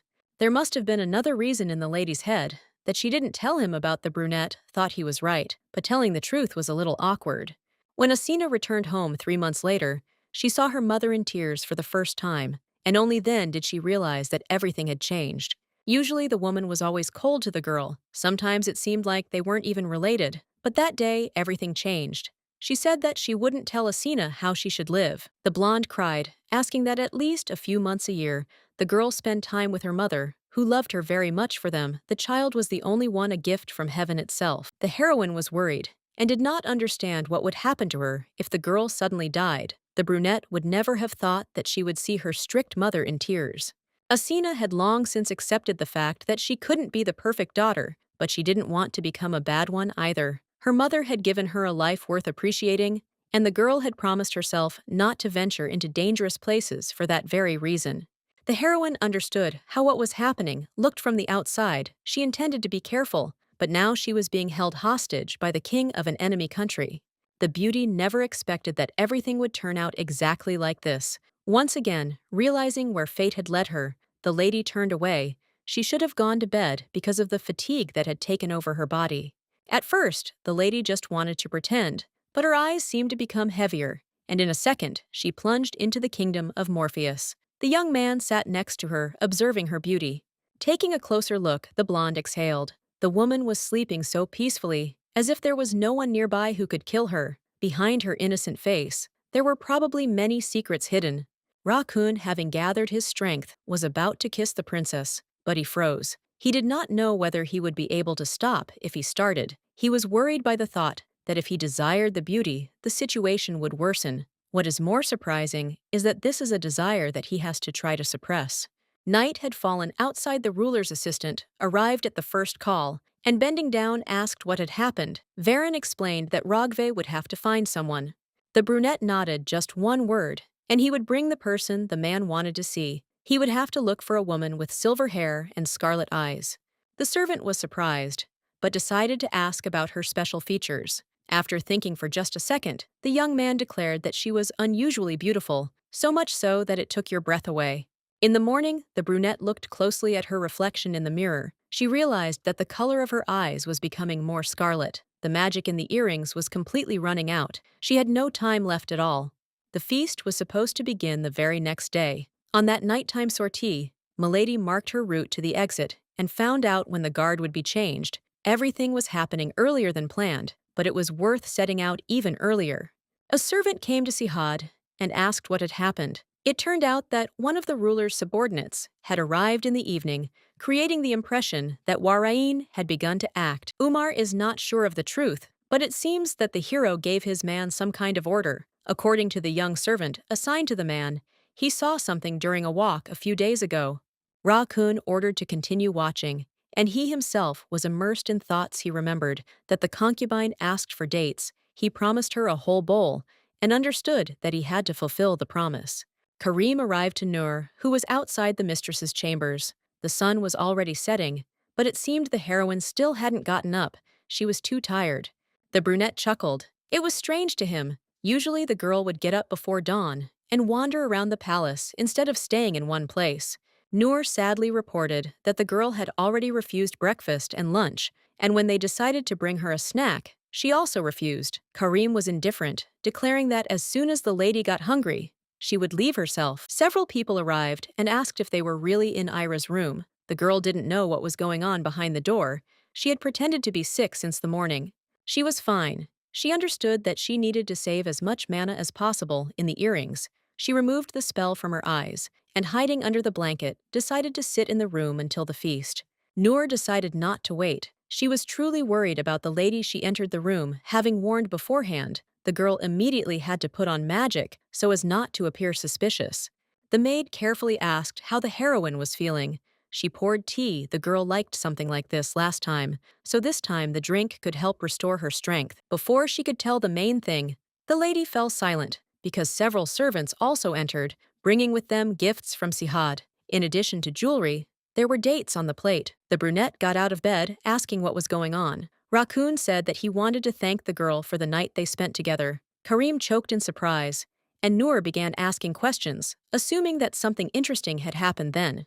The blonde assumed that it was a gift for the fact that the lady was able to get out of that place, but the maid still had her own thoughts, but decided to let Ira rest. Before leaving, the girl asked what to do with all the gifts. Perhaps they should have been taken. The woman thanked her, but asked to leave it for later. She needed to rest a little more. Having closed the door, the assistant promised that she would come as soon as she was called. Looking at the accumulation of things and flowers, the heroine exhaled. She did not understand what this all meant. Sihad had been working with Umar since early morning. The servants announced that someone had arrived. Jakia was glad that she was allowed in, and the first thing she did was introduce herself. The woman apologized if she was suddenly interrupting her work, but she was told that everything was fine. Ra-kun exhaled. He doubted that the girl had come to him for long. The blonde knew that the girl should have been Indira, but for some reason she remained in Alpezian. The girl lowered her head. She noticed that the man's voice and words became even colder than before. The green-eyed woman stated that the Grand Vizier, her father, had summoned her to the city and said that he wanted to discuss plans for a marriage that was to take place soon. The hero was surprised that Jakia was already at the age to get married. Listening to this, the woman sadly turned away. It was difficult for her to be in the same room with this man. If she were the daughter of another influential man, she would have been married long ago, but her father simply stopped the flow, thereby changing everything. Sihad watched intently. He was sure that the heroine was taking steps forward only because of pressure from her family. She should not be given false hope. They were about to send the girl away, but she said that she had recently met Ira in the inner territory of the palace, and she realized that the woman was worthy. Ahmed could not leave empty-handed. She wanted to find out whether the girl was really imprisoned in the harem, because they fell in love with her at first sight. Lowering his voice even more, the hero clarified why he should answer the questions. The girl began to apologize. She forgot who she was in front of, and therefore lost herself in space. The red-haired woman apologized for wasting his valuable time. Umar waited until the girl left, and told the gentleman that when he came to Asna during the day, he was told that she had not left her room all day. Before this, the lady walked briskly around the palace every day, so this behavior is a little alarming, but for Sihad, it was not such a big problem. Karim reported again that the next day the girl again did not get out of bed, but on the contrary, slept all day. He kept guard outside so as not to run into Asina. Nazir assumed that the lady was sick as a foreigner. She was probably not used to the food in the south. The blue-eyed man was interested in what was really going on. The girl herself knew what she was doing. The feast was supposed to begin in the evening, and the brunette couldn't wait for the moment when she could finally leave Pision. The beauty slept all day, hiding under the blanket to give her earrings a rest. But the next day, she had a goal to give her body a rest. She would still have to cross the desert. She was thinking about what she would do next, and didn't notice how someone touched her head with a palm. A blond man arrived in the room to check on the girl's condition. The girl thought that Ra-kun was preparing for the feast, but it turned out that another person was in charge of it. The master asked how the concubine was feeling. She wanted to drive the man away, but then the lady realized that he was suspiciously polite perhaps, because he thought she was really sick. At their first meeting, the king seemed cold and scary, and the girl decided to ask the question that interested her, to find out why her life had been spared in the desert. The brunette understood that it wasn't that important, but she still wanted to know. The young man remained silent, but then, reaching his hand to his head, he said that it seemed to him as if the lady's eyes were burning with the desire to live. Whenever a man would say something like this, the girl would catch herself thinking that it would be better if he were as callous as he was at their first meeting. The girl was imprisoned as a criminal, but she was never forced to do anything. In fact, in Pision, a concubine is treated like a guest. As soon as the young man finds out that the woman has run away, he will feel betrayed. It's a pity that everything will turn out this way, but this is not the end. Having collected her thoughts, the heroine thanked him for his concern and worries, and in order not to blush even more, Asina escorted the man out the door so that he would not bother her. Before saying goodbye, the lady realized that she was seeing his face for the last time. It was time to leave, but these thoughts made her sad, which shouldn't be the case. Smiling, the heroine noted that Pision was truly a fairy tale land. When the young man raised an eyebrow, he asked if the lady was delirious due to illness, and she cried out that she was fine. To finally say goodbye, Asina waved her hand. The door closed almost immediately, and with that, the last day was over.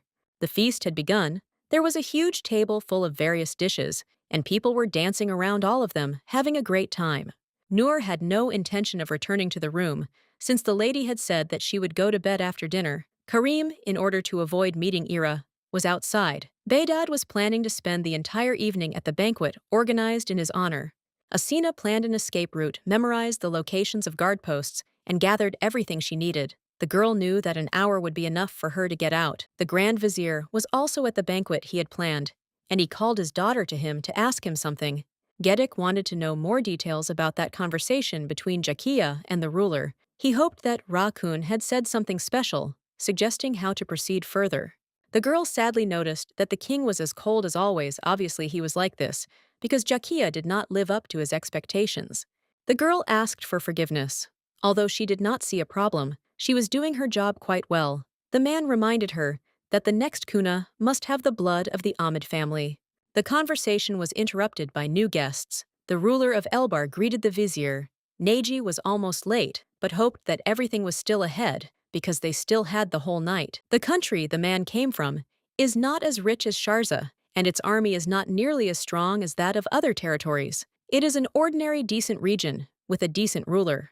The territory can be proud of the fact that it has nothing to be proud of. The vizier plays to the crowd, and smiling offers to drink some wine together.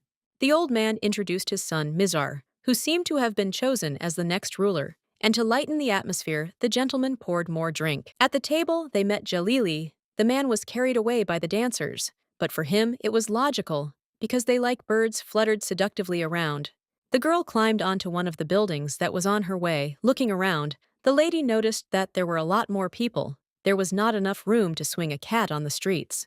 The woman saw in the distance the gates that were her destination. Many people were leaving the palace with carts, all heading in different directions. The brunette knew that it would be quite difficult to pass without being noticed. The girl had to be constantly on guard. Ra-kun's warriors were walking everywhere. Covering her face, the heroine hoped that she had nothing to worry about. In the distance, two maids could be seen discussing how good it was that Sihad had returned safe and sound. The beauty behind them heard that many of the leaders were worried that all the water would evaporate. Everyone was worried that the city would be hit by a drought, like in the past. The woman carefully pulled away and stood behind the cart that was next in line at the gate. All that was left was to get through the border guards. The girl was called to come over. The beauty handed over her bag for inspection. Important items, of course, were not noticeable, but she was still worried that something could go wrong. The brunette was let through without noticing anything suspicious. Asina should have been happy, but it turned out to be so easy to get out that she was even upset. The girl left Pesian because she wanted to, but not all memories from there are bad. Perhaps the lady will miss Sihad. She has to try to come to her senses. After all, her beautiful appearance is what confused the girl. She has never seen anyone so beautiful. Sitting on his throne, the young man sipped his wine. Still thinking, he looked around to see if everyone they were expecting had arrived, or if someone was lost. Pesian, as is known, consisted of 6 territories: Sohar, Mine, Dara, Moscat, Neja, and Sharza, all of which carried with them some part for the country. The territories had formed alliances and fought among themselves for years for power, but now they had all come together in response to the call of their god. Warrain, sitting at the table, was unusually quiet. This fact worried the gentleman. Usually at events, he is more talkative, but now he looks lost.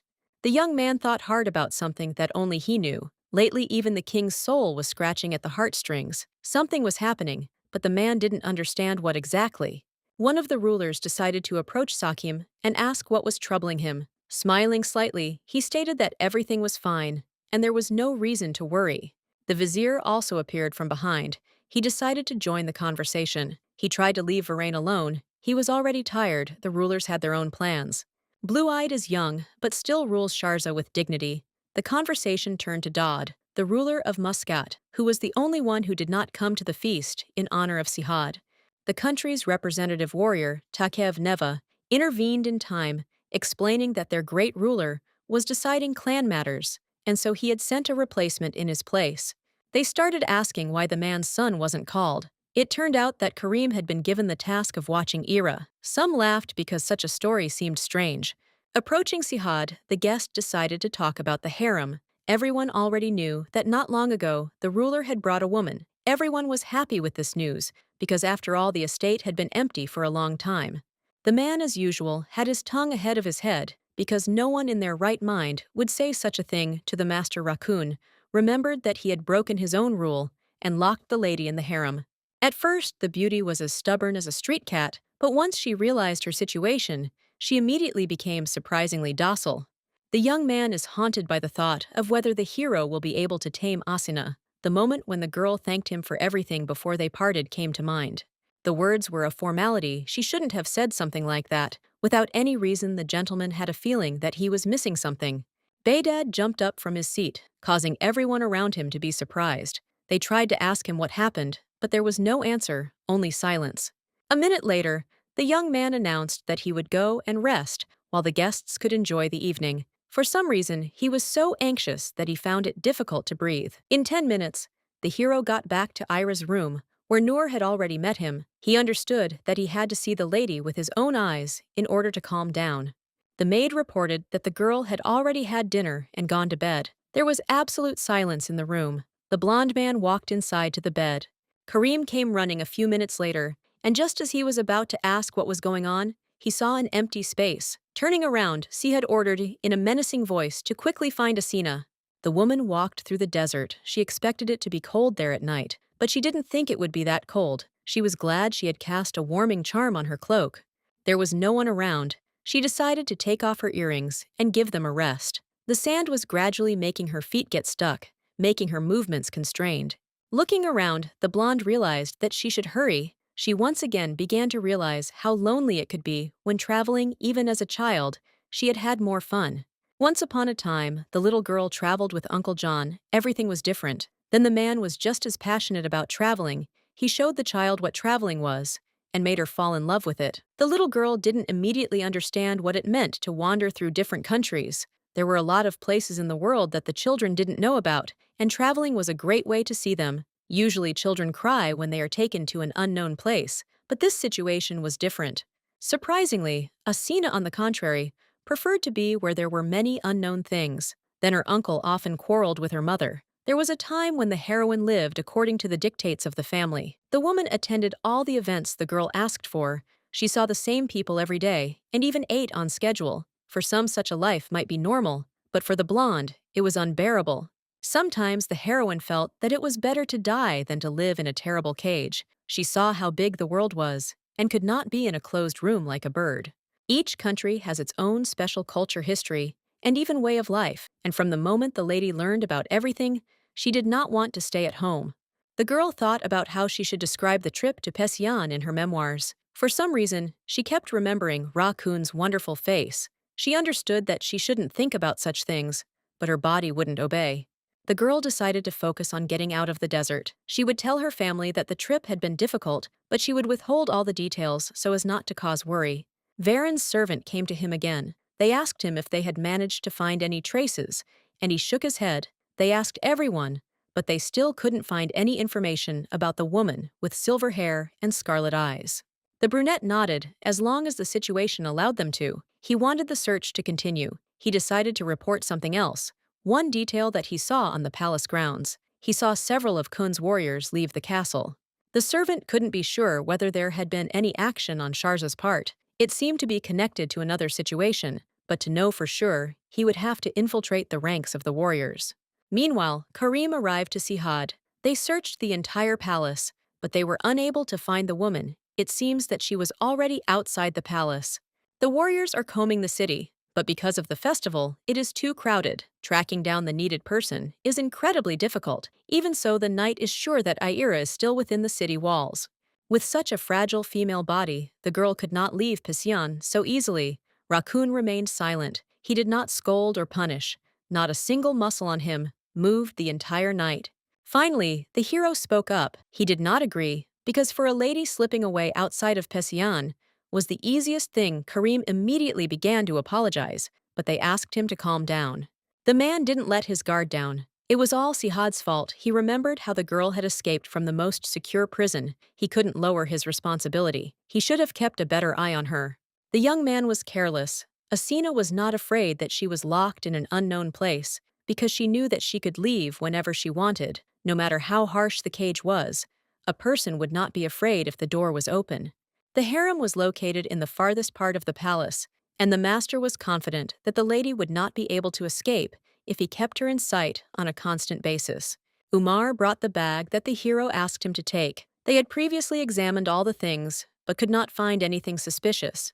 The protective spell on the bag was removed. The lady had probably taken all the important items with her. Rising from the throne, the blonde ordered Azami to be summoned, and he himself made the others freeze in horror.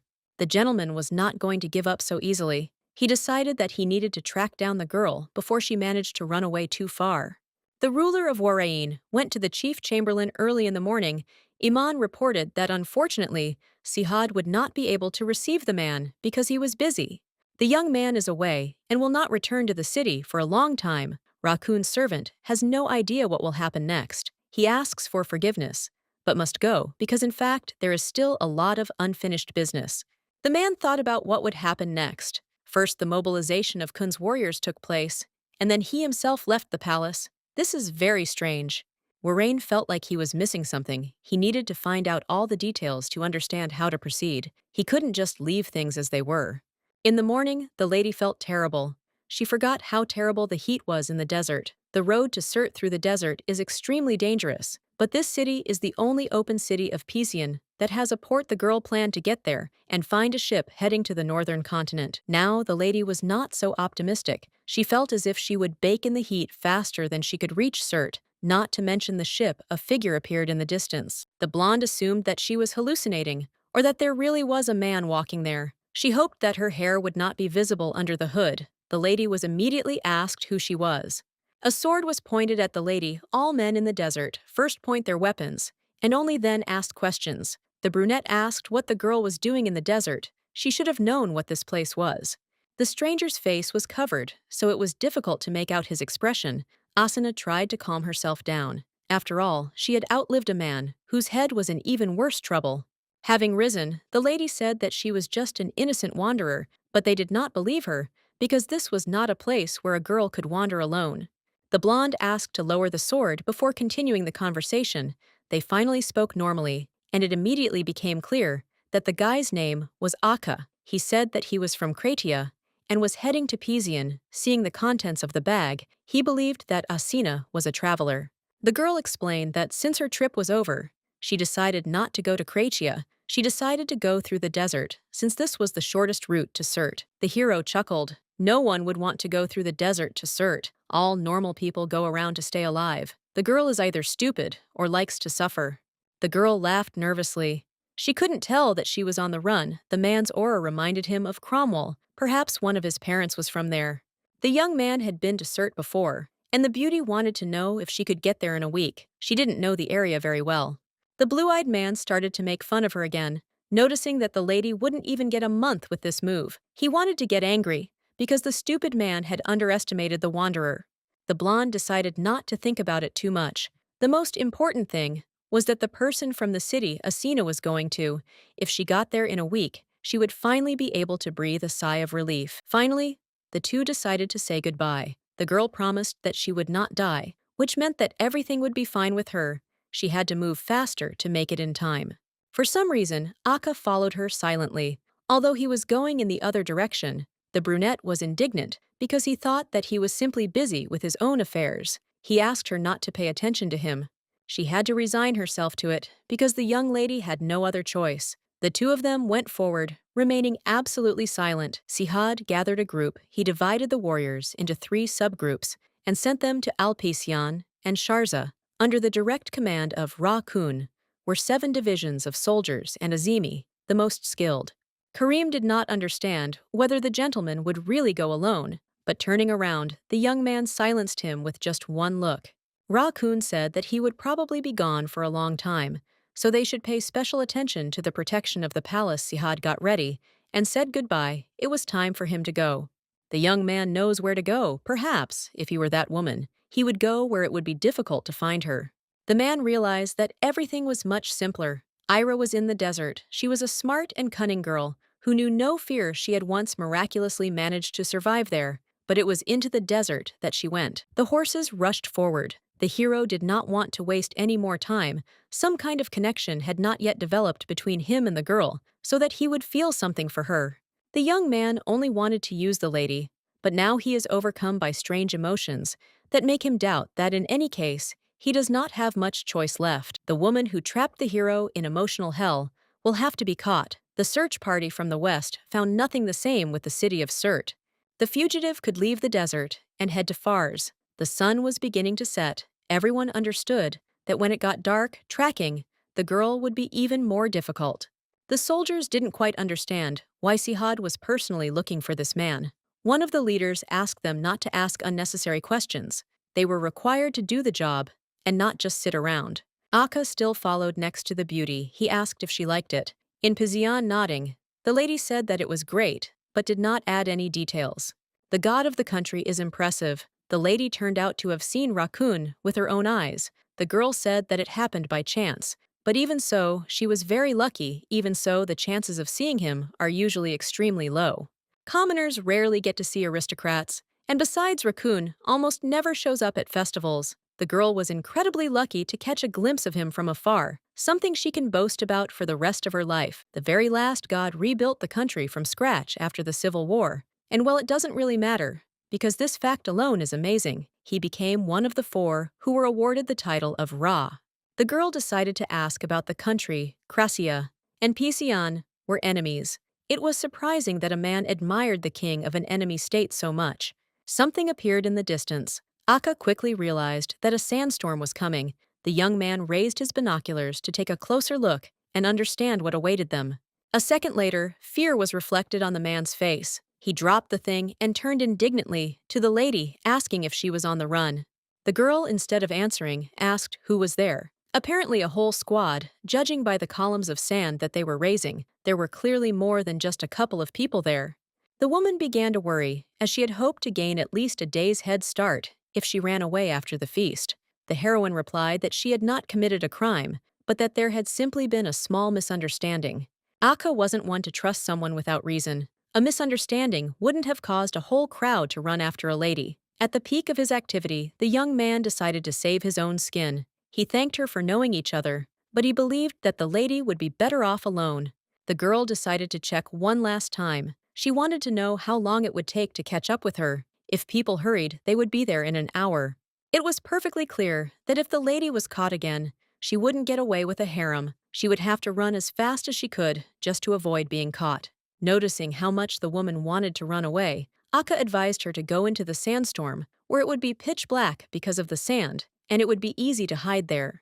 Asuna will have to go voluntarily, otherwise she will still be caught. There is not much choice left. The blonde exhaled. The young man is right. Even a storm is much better than crawling back into an even greater hell. The girl thanked him for the advice and promised that they would see each other again if their paths crossed. The woman left a toy bunny in the palm of her new acquaintance. The lady dyed her hair light brown just in case, and was told it would take about an hour, but the horses were already very close, and there was no time left. Speeding up, the lady began to hope that she could hide in the sands. She did not understand why Baudad had decided to pursue her at all. He probably thought that she was a spy. The woman tripped over a stone and fell, raising her head. The girl realized that horses had gathered around. A gentleman walked forward, asking where she was going in such a hurry. A rough voice orders them to go back. The young man is arrogant. He treats the girl as if she is his property. Trying to swallow the insult, the lady asks why they followed her at all. Whatever Asina had done, she didn't think it would be a good enough reason to mobilize the soldiers, and the man couldn't believe the girl thought he would let her go so easily. The blonde feels strange. He thought that he would be even more angry when he found Ira, because she dared to deceive him, but now that she is nearby, the most vivid feeling is relief. Rising from the ground, the brunette asked if they were going to kill her. The hero did not understand how this could bother him, although that was exactly what he had said from the very beginning. Turning to Baydad, Asina wanted to say something one last time. For her, being limited by someone was worse than death. A horse whistle appeared in the lady's hands. The animals immediately began to go crazy, and taking advantage of the chaos, the lady took off and rushed into the sandstorm. The storm was so powerful that the lady could hardly see anything in front of her. She hoped that this would at least delay those pursuing her a little. The woman hoped that as soon as she managed to get out, everything would be fine. But suddenly, everything stopped. It became quiet and heavy. Steps were heard behind her. The girl seemed to have forgotten that before her was God in the flesh, who was capable of doing anything. The heroine should have stopped rebelling even earlier. Having started to try to break free, the girl said that she needed to go back. She needed to go home, since it had already become clear that she was not a spy. The young man grinned. Now the lady could forget about it. I wanted to scream, asking if Raccoon had gone crazy, but then something worse happened. The magic in the earrings wore off, and my hair instantly turned a beautiful white. In fact, Asuna looks exactly like this. She had to admit it. She understood that she needed to run, but for some reason, her body did not move. The warriors came running. Sihad, without thinking twice, threw a cape over the woman's head and then hid it behind himself so that her hair color, which had changed, would not be noticeable. After some time, they returned to Kun's chambers. The girl thought that she would be dragged back to the harem, but something happened. Behi did not even utter a word on the way back. Coming closer, the hero finally ordered an explanation. Asina repeated again that this was her true appearance. She simply changed it when she went on journeys. The lady spoke the pure truth about her adventures and changed her appearance only for this reason. There was no other reason. The maiden does not consider that she is obliged to tell the whole truth, since they are not so close. The girl did not commit a crime, but on the contrary, Sihad was the one who did not believe a single word she said from the very beginning and treated her like a criminal. She does not see the point in being completely honest. Having exhaled, the hero had to overcome himself and ask who the lady was anyway. He would like to know something about her personality. No longer wanting to lie and avoid the answer, the lady declared that no matter how they threatened her, she would not say another word. Everything would happen only over her dead body. The blonde's statement greatly angered her. The girl was obviously unable to think clearly and did not understand the situation she was in. From the moment Lysia was caught, she would never see freedom again. The girl will be left in captivity in Raccoon's chambers, and while she sits there, she will have time to think about what would really be the best course of action. In solitude, the lady will understand how well she lived before. That same evening, a servant arrived to Warrain to report that his master's detachment had returned from the desert. Kun, had returned with Azami, and it seemed he had not gone far enough to obtain anything important. Blue Eyes began to worry. The hero had recently returned from Ismail, but for some reason he had returned again. It would be worth finding out where Raccoon was after his arrival.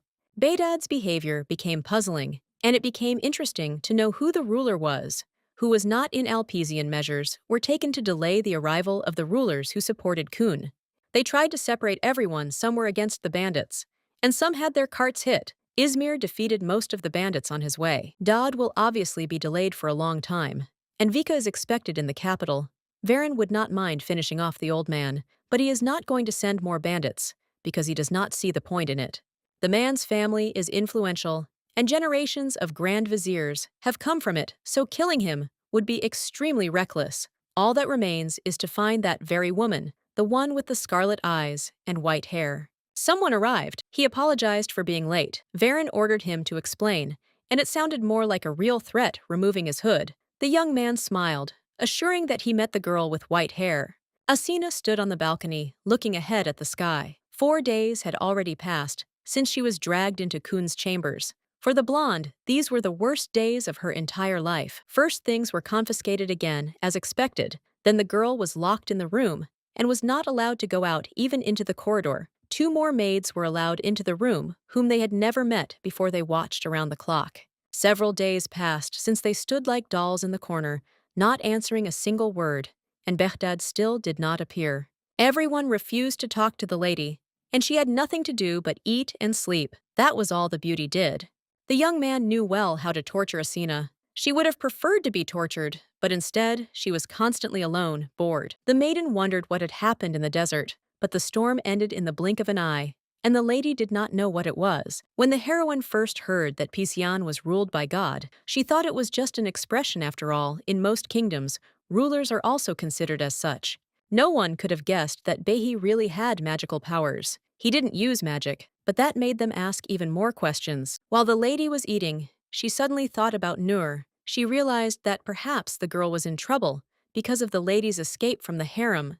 The heroine began to persistently try to find out information from the maids. She wanted to know what happened to her former assistant. The beauty tried to get him to talk, and it seemed to bear fruit. She was finally given an answer, but it was not comforting. Nur was sent to prison. Nazir, meanwhile, arrived to Sihad at the most inconvenient time. He should have listened to the chamberlain and not gone to the main hall. Ra-Kun did not look happy, and his state was strange. The man was ready to execute anyone who would get on his nerves. If this is the king, Umar knows. The man would not be against Warren being executed. The blonde refused. The hero tried to calm the ruler. The woman could be a spy. After all, she knows a lot about Cromwell. They had reason to suspect detaining a person who hides his appearance and identity is a common thing. The assistant had never seen the master overcome by his own feelings. It seemed that God had a human side too. No matter who Miss Asina is, or why she came to Pisian, they won't do anything about it. The girl has a strong influence on the ruler, and the young man is going to try to get to the truth, making it as easy as possible. Sitting in the room, the heroine wanted to cry, because Nur was punished only because of her. She did not understand why this was so, because she acted without help. The maid poured tea that didn't smell of anything, and suddenly, moments came to mind when there was always someone nearby who cared. The lady grabbed the cup and broke it sharply, causing herself to get hurt. The girl ordered Behi to be brought to her, or to be allowed to go to him. The trick worked perfectly, but it couldn't be done forever. It was painful. The woman was going to meet the man as soon as possible. Virgo thought about telling the truth, but every time she revealed her identity, everything ended badly. Pisian could take the lady hostage and demand a large ransom from Cromwell, while the North could make claims and war would begin. She couldn't allow herself and her family to get into trouble. The girl never wanted to cause trouble. Arriving at Behi, the lady decided to ask to be punished instead of Nur. The maid was not guilty of anything. The girl believed that she should bear the punishment for her actions. Nur had always been her friend, and she should be let go. The blonde grinned. Logic didn't work in the kingdom. The young man always used his authority, but he was never so stubborn.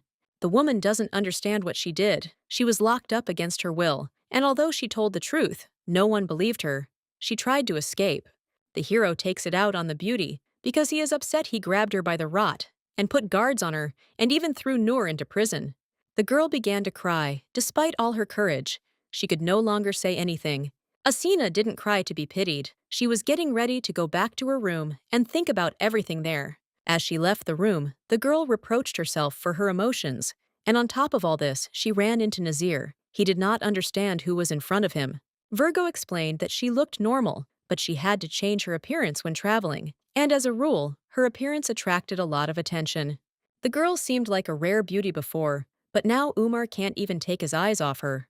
I had to ask a question that was really bothering the heroine. She wanted to know if she really looked so much like a spy. Blue-Eyed could not say with certainty that the woman would like to understand why they were treating her this way, since no serious crimes had been committed.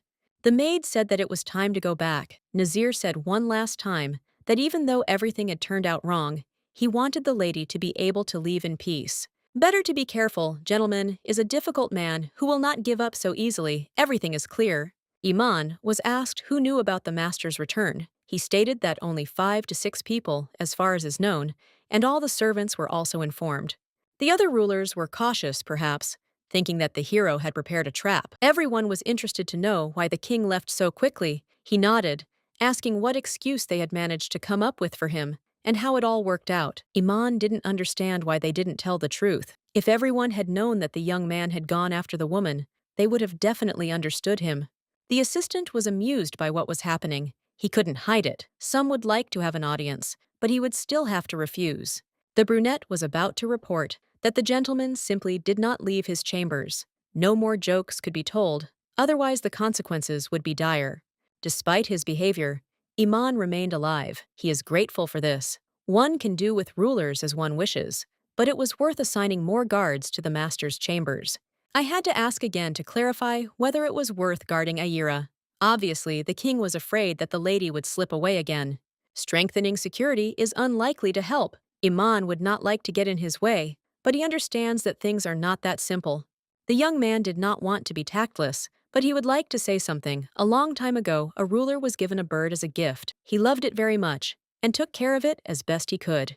The bird still tried to leave the cage, but the ruler broke its wings to prevent it from flying away, after which it gradually died in agony.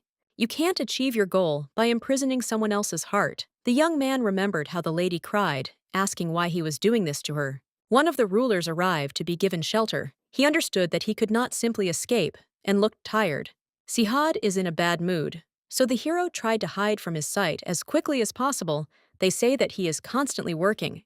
The young man has no urgent business, so no one has any idea what is going on, and everyone is stupid to death. Nazir understood that something was wrong, but decided not to speak out openly. The ruler asked what had happened and why the man was also busy with work. Cromwell sent his ambassador. They are allies of Kratia, so it is scary to understand why they went to Pision, which is their enemy.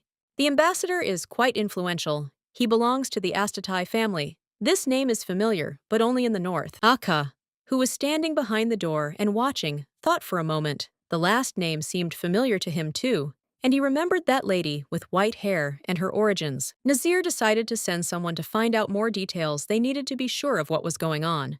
Sihad is asked to rest.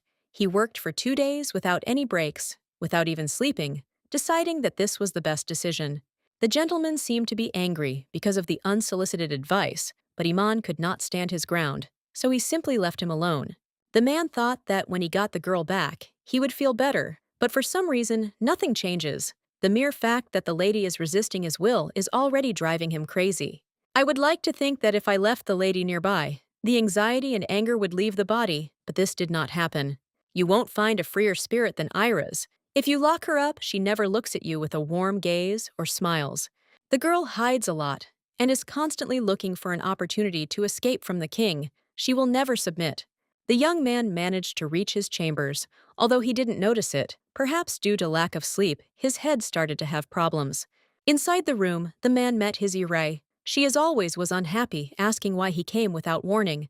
Placing his palm on her cheek, Bedad realized that the girl had swollen eyes. She had trouble sleeping, and because of someone she couldn't even fall asleep. The girl wanted to move away, but then someone grabbed her hand because it became clear that there was a wound on her palm, bandaged with bandages. Blondie explained that she thought she had to blackmail the maids to get a conversation with the king, but it wasn't as bad as it seemed. Noor is important to the lady, so she went to extreme measures. She didn't want to drag strangers into the mess because of her problems. The young man stated that he had ordered the maid to be released, not expecting to hear anything like that. The lady fell silent, but still thanked him. The blonde made a strange face. He was acting strangely, as if something in him had changed more than expected. The hero lowered himself and pinned Ira to the bed, with his body claiming that he was simply very tired and therefore didn't see a problem.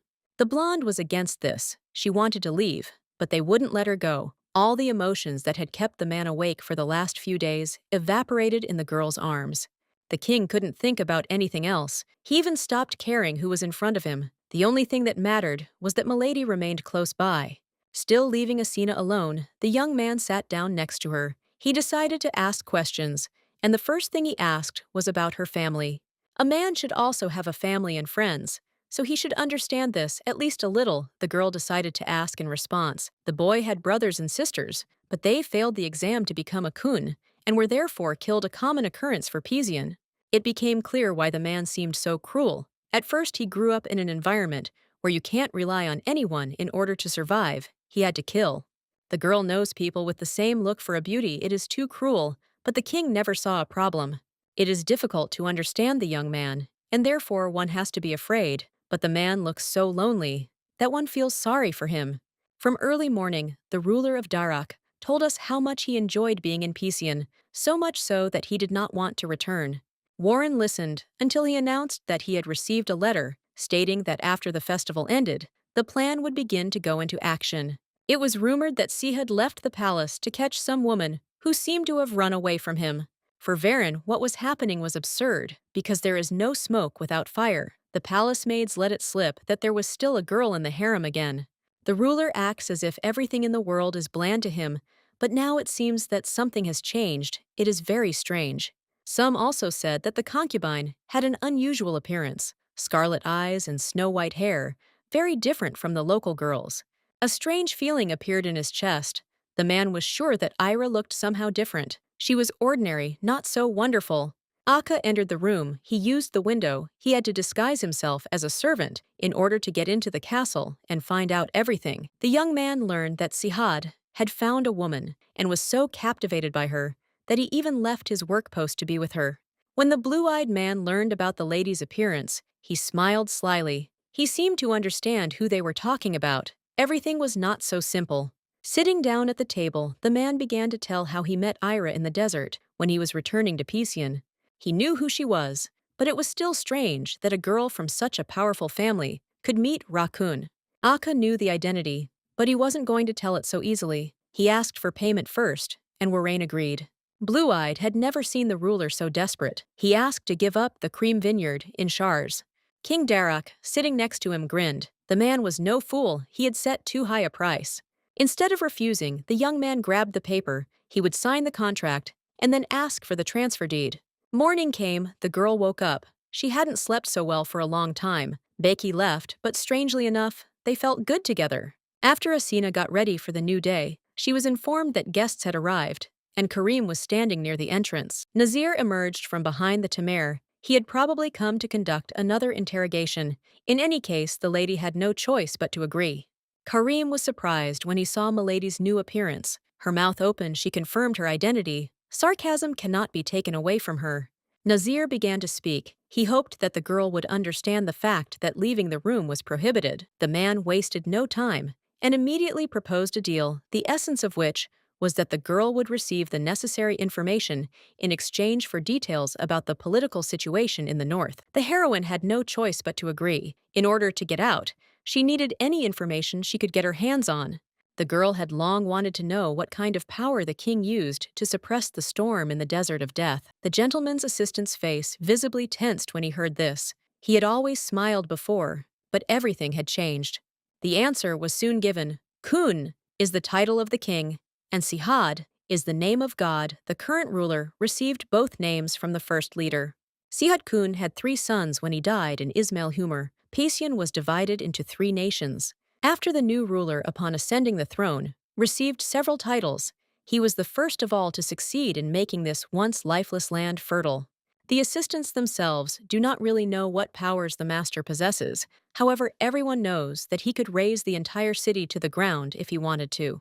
The truth puzzled her even more. It was difficult for the girl to understand that someone could have such abilities.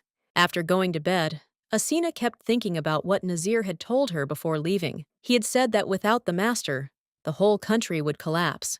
The man asked not to give the young man false hope if in the end she was unable to reciprocate her feelings. He was worried that they would fall in love with the girl, but she assured him that everything was fine, since she wasn't even a local, but came from the north. Asina wanted to leave, so that she would no longer be dragged back to the harem. She thought that she could solve all her problems peacefully. The man was always commanding her, not giving her any chances. At night, an assistant arrived at the estate of the ruler of Sharza. He saw complete devastation there. Akka came during the day. He probably angered him with something. Blue-Eyed knew that there was something he really wanted, but it was impossible to get. He could only take it by force or destroy it. Sihad arrived in his chambers and watched the beauty. He knew that she was not sleeping, so he asked her to stop pretending. Opening her eyes and smiling, the lady noticed that she had clashed with a monster in the past, and after that incident, her sleep itself became lighter. It seemed that the lady was picky about where to sleep, but it seems that traveling has made her less selective. The girl decided to check whether this information was really so interesting. She is constantly asked similar questions. He also heard that Nazir had come in just recently. It was impossible to hide the truth, because even so, Raccoon would eventually find out. The young man answered the question, simply stating that thanks to power, people in Pizian did not live better. She decided to clarify whether this was true. The girl wanted to know more, but the man agreed to this only if she told about her childhood. The lady has her father's character and appearance, but many consider her similar to her mother. Of course, Asina loves both her parents, but she just has some problems understanding her mother. Looking at Behi, the lady became interested in what his parents looked like. She was sure that they were also extremely unusual. The young man calmly explained that he had never seen his mother. He had been told that she had died shortly after he was born. If the hero talks about his father, he couldn't say whether he was good or bad. There was no hint of emotion in his voice. He didn't care.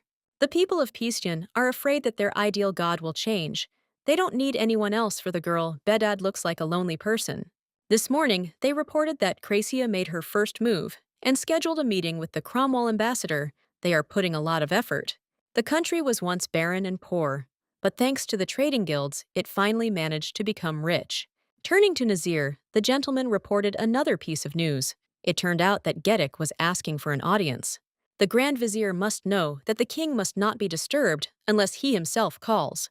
The man has something on his mind, so he will find out when he meets him. Having seen the young man, he was glad that the gentleman returned to the city after his trip.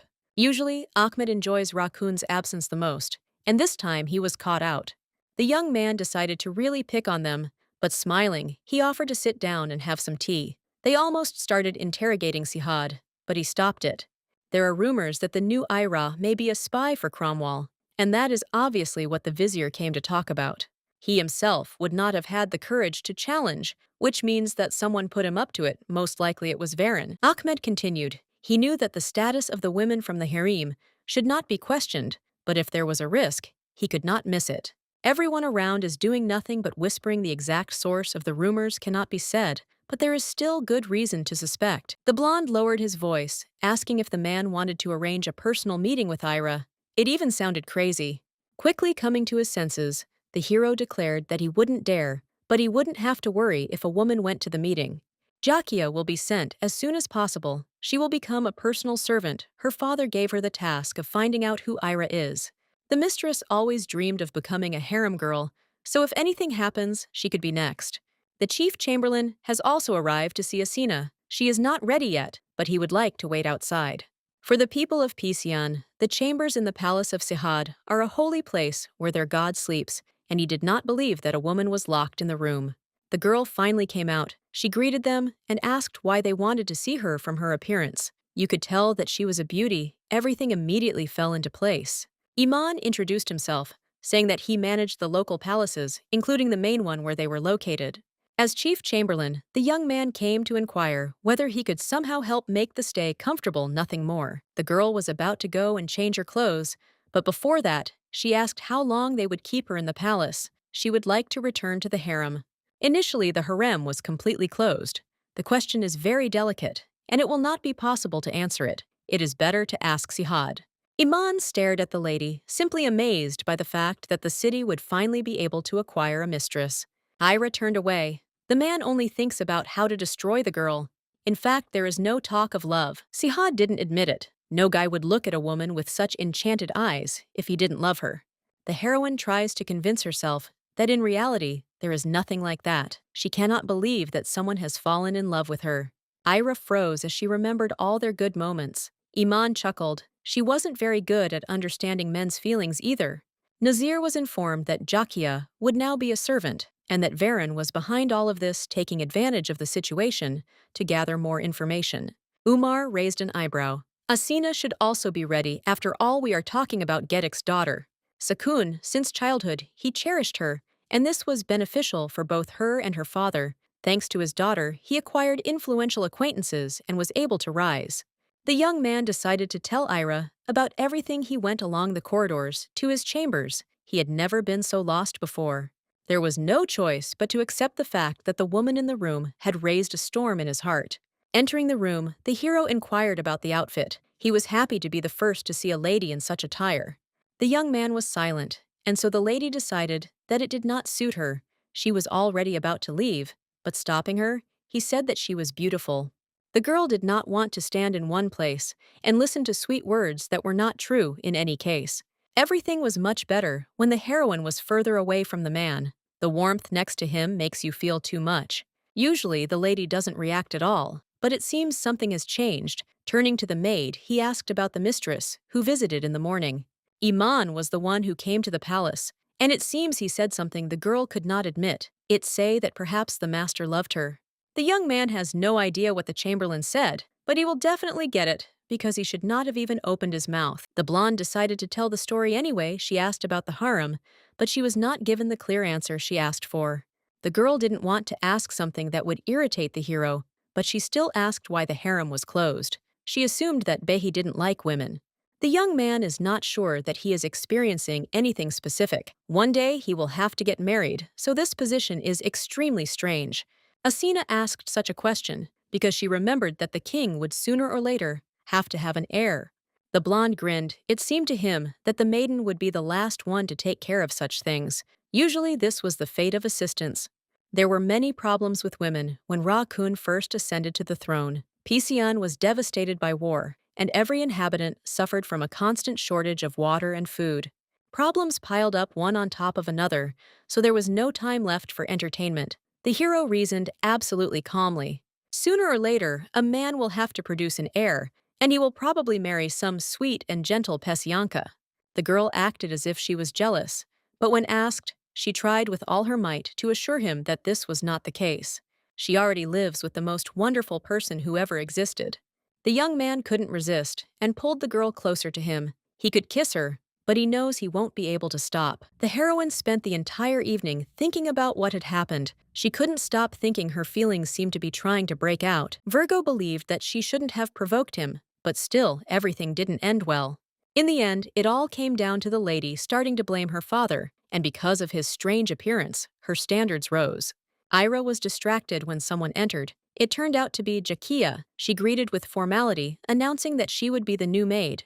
The girl looked at the blonde and immediately noticed that her appearance was very different from what it was before. The girl began to act like a child just to irritate the woman, but instead, she noticed that the heroine was not at all familiar with palace etiquette. The day before, Sihad had informed that the servant would be Ahmed and that she would be looking for something suspicious for the Grand Vizier. The heroine understood that for a northerner, everything happening in Pijian was reminiscent of something strange. The rules of the palace and the nobility were something else. She decided to take up etiquette training because, in her opinion, this is the best option to avoid embarrassment. The heroine didn't know how to react. She had the feeling that no wouldn't be taken for an answer. They would start with the basics of etiquette. Izmir arrived too late, realizing that Sihad's place of honor was empty. He reported that they were attacked by bandits, and he had to teach them a lesson. Maine is the homeland of many skilled warriors. The locals organize battles in which the strongest warrior is chosen, who becomes their ruler. The chief chamberlain arrived on time. He would like to be nearby, but he is constantly with the master to serve him. For some reason, the conversation turned to the fact that the king was busy with something. Izmir had not been to Pizian for a long time, so he was not informed about what was happening.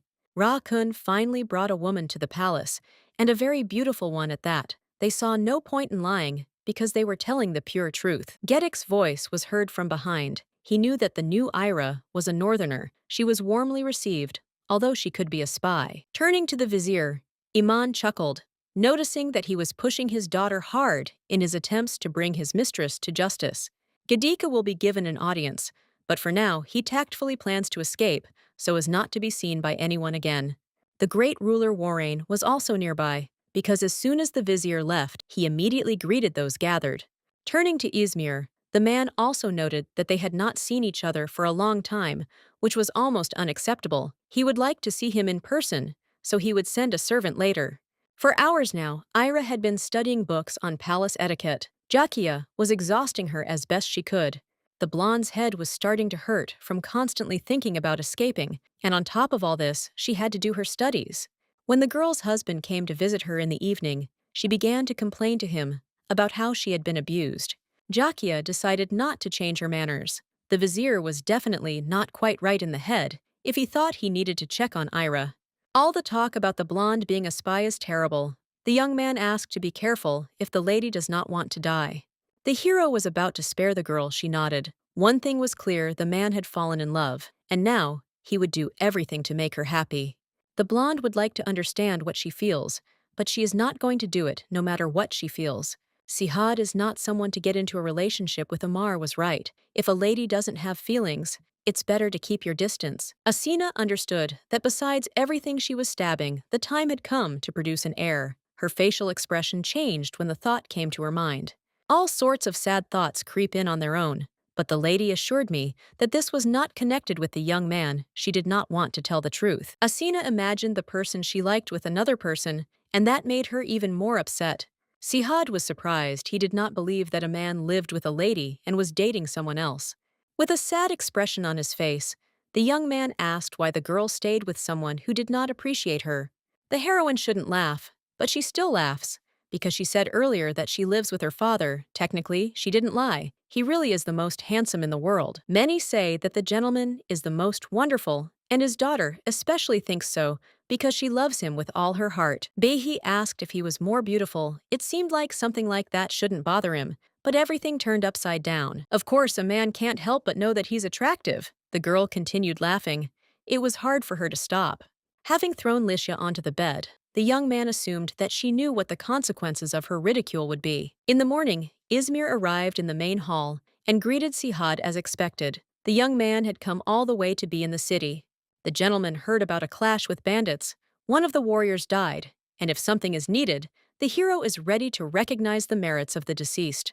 The hero enjoyed the banquet, but because he had been gone for a long time, there were a lot of unfamiliar faces around. Many of the rulers he had known had been replaced by successors, and now everything had changed quite dramatically. The young man said that he also plans to leave his post. He is considering candidates, and a duel will be organized next year to make way for the winner. Sihad hoped that Izmir would hold out a little longer, and he himself thought that it would be a little easier. Many rulers already have successors. The man also wanted to speed up. He has no one, so one can only hope. Among the 6 regions, Sohar is the most respected, and many grand viziers and officials have come from there. Unlike Sohar, people in Shars have closer relationships, but they do not get along with other regions. The man asked to beware of Warrain, and when he nodded, he decided to ask if Sihad was investigating the incident that happened many years ago. The young man shares the feelings of other people who are still grieving. He has not forgotten anything. Izmir also remembers everything. He still was not able to change anything. Then the third prince slaughtered all the women and children of the harem. Being a skilled warrior with a kind heart, the third prince was unofficially chosen as the next kun. One day, he killed everyone, and then fished himself. After the death of the strongest candidate, the remaining members of the royal family started a war for the throne. That day, the boy's mother died in the harem, as did Mayna's sister. Unfortunately, they will never forget about it. The master is not saddened by death, because people can no longer be brought back. He wants to know what was in the mind of the past kun. Izmir is afraid that he will lose someone again, but they promise him that they will take care of everything. Once again, all day long, Jakia was telling Ira boring rules of etiquette, sitting at the table, and she even fell asleep. As a child, the maid spent some time in a harem, and therefore managed to learn quite a lot of details. When the girl lost her mother and was sent to live in a castle with her aunt, the blonde wanted to know what happened. Instead of telling the story, the lady decided to continue the lesson. Ira decided to lighten the mood by asking to be called by her name. The girl won't get anything from the acquaintance, but she wasn't looking for anything. She used her authority, saying that it was an order. Asina still wanted to know what duties Ira might have. It seemed to her that concubines usually did nothing. The girl decided not to ask any more questions. She remembered that Beihai had already said that it wasn't he who closed the harem. Jakia should have known what the past Sakun was like. She was close to him, so she should understand. The girl said that the man was a good person and a worthy ruler. He was special. The master cared for Ahmed as if she were his own daughter, and the kindness he showed her was more than she deserved. It's strange that the man wasn't a good father to his son, but was courting someone else's daughter. I wondered what kind of relationship Jakia had with Gedik. The blonde noticed how the expression on his face suddenly became stony, so she apologized if she had touched an old wound. It was worth sitting with the girl one-on-one. It turned out that she is calm and wise. She would be lying if she said that she is on good terms with her father. It seems that despite all the strife, the girl still loves him. This is evident from the way she speaks. Her voice is full of love. From the lady's naive assumption, it is clear that she grew up in a good family. People will not tolerate any of her antics. Jakia allowed them to talk to her like that because she was only a servant, but with others, such communication was unacceptable. Izmir ambushed Varane and began to question him as to whether it was really he, the man who sent the bandits away. There are quite a few bandits throughout the country, but they don't travel in large groups, and they wouldn't attack without the support of someone influential. The brunette smiled, declaring that he did not hold a grudge. The conclusion the ruler had drawn was most likely some kind of misunderstanding. What was happening was outrageous, but there was no evidence, so Warren decided to cross the line and ask for help. Jakia explained that the rulers would kill the concubine she was under Sihad's protection, but as soon as she lost his favor, everything would end. The girl assumed that even the maid would turn away from her, but she promised that this would not happen. Looking at the woman's behavior, the beauty began to understand why Sihad fell in love with her. The girl is beautiful. Asina is beautiful, but deep down, she is dressed so simply that she should have tried even harder. The ruler entered the room and noticed that an interesting conversation about clothes was taking place there. Approaching Arabihi immediately hugged her. The maids were looking at them, but it seemed like he didn't care at all. Turning to Jakia, the young man noted that he did not think that she would agree to such a job. It was clear from the lady's eyes what she was thinking. She decided to leave so as not to disturb the couple, but in reality, she was just hurt in her soul. The girl likes Baudad, and she hides it very poorly. It is understandable because it is impossible not to like such a wonderful person. Asina is glad that the guy's attention belongs only to her. She would like the moment to last forever. From birth, the maiden received an incredible amount of attention, and she was accustomed to being looked at with respectful awe. The look in the man's red eyes is different. They gaze at the heroine with a scorching lust that has never been seen before. Apparently, the lady was still attracted to the gentleman. He noticed that she blushed and began to ask what was going on. Perhaps the Virgo doesn't like being touched, but if so, he won't hug her against her will. He decided to change the subject by asking what Jakia taught the heroine. They had rules of etiquette again, but this time, different ones. While the two were talking, Karim ran into the room. They had problems because the ambassador and his companions were attacked in the desert. Ira was escorted to her quarters. It seemed they didn't want her to know all the details about the attack. The girl thought that the ambassador was from Cromwell, but it also seemed strange because they were enemies. On the table in the room, the lady found some paper. When she picked it up, she froze in shock because the coat of arms of the Asna family was depicted on it. The messengers were trying to climb another mountain to cross the desert, and one of them complained about the attackers.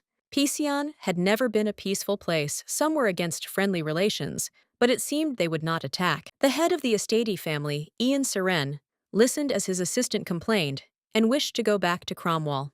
They were attacked, but that doesn't mean everything will end well. In the midst of all the chaos, they could still be caught up with. On the one hand, the man was not the head of a great family. For nothing he assumed that the best option would be to simply kill everyone. Ian looked at his watch every day as if it were his most precious treasure, but now it was broken. He said it was a gift from his niece.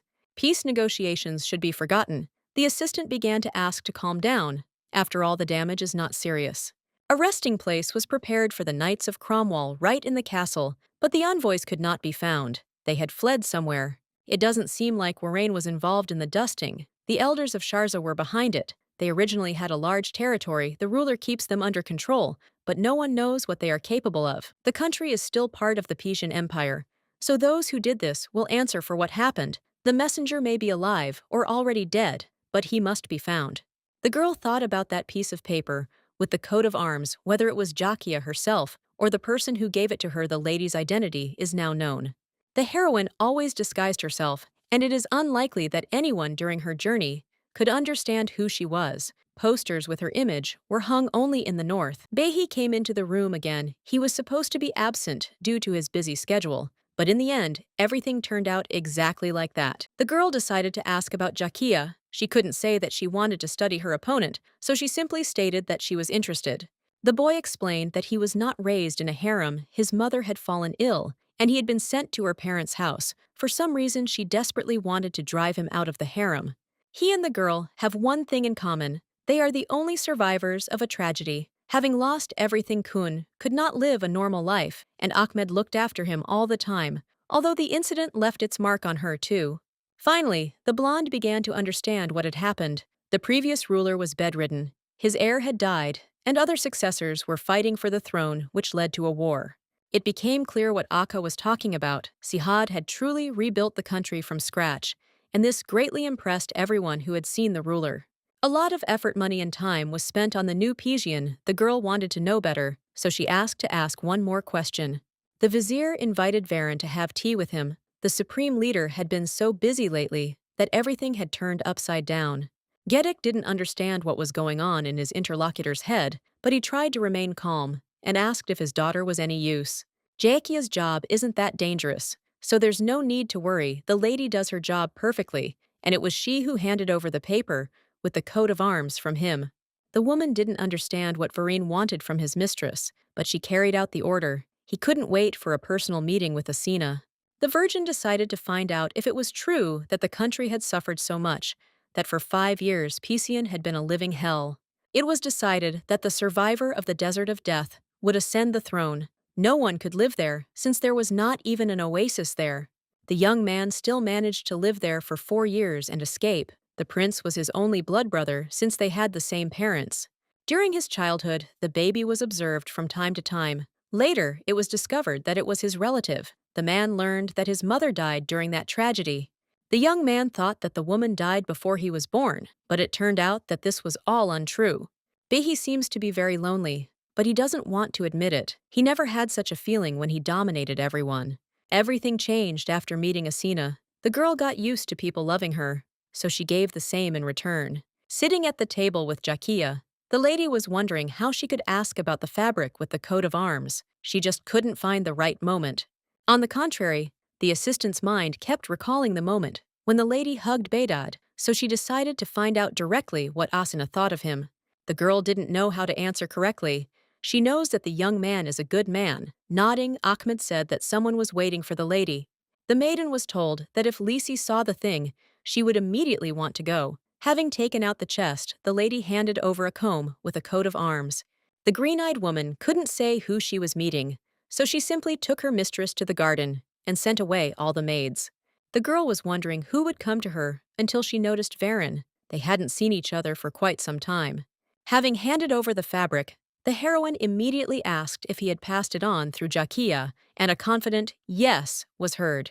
The ruler of Sharza was interested in what the ruler of 3 months had forgotten. In Pisan, he did not know how it was connected. Coming closer, the young man quietly asked, clarifying he let the heroine think for herself about what he wanted. When it became known 15 years ago that the prince who survived the desert would become king, the elders gloated.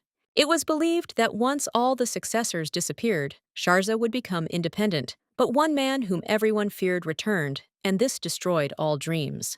The ruler of the country considers the king lucky, and even now this is true because he got a beautiful girl. The brunette wants Asina to cooperate, wants her to do everything she is told, and not to contradict. Arriving in an enemy country alone, the lady had to be prepared for the consequences. The man was making a direct threat. He would not stop at simple murder if the plan failed.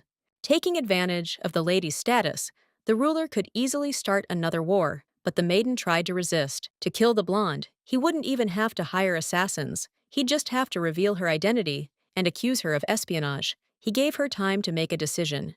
One of the leaders met the Knights of Cromwell. There was nothing out of the ordinary, but they were very worried about their master. They said that the young man would be fine next to Nizan.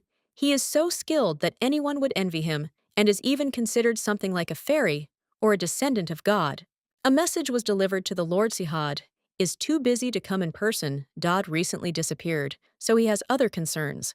Karim, having heard the news, ran out quickly. His father was in danger, or rather had gone missing on the way to the capital. The messengers continued walking through the desert, but it seemed that nothing was visible, only endless sands. Ian looked around, but suddenly noticed a man who seemed to be being chased by bandits. He and Nizam decided to help. Astatia reported that they had saved the stranger, as they themselves were going to Pizian. They were messengers, and they too were attacked. Ian decided to find out the name of the person they met on the road, and it turned out that it was the ruler of Muscata, Dowd. Warine was in his room when Akka came running to him, asking if his master knew that the elders were going to attack the messenger. Blue Eyes knew about everything and even heard that the one who arrived from Cromwell was a big shot there. Duke Estadius was not to be underestimated, but Varin didn't understand what that had to do with him. The gentleman seemed not to understand the whole situation and acted as if he didn't care how many times that week he started drinking.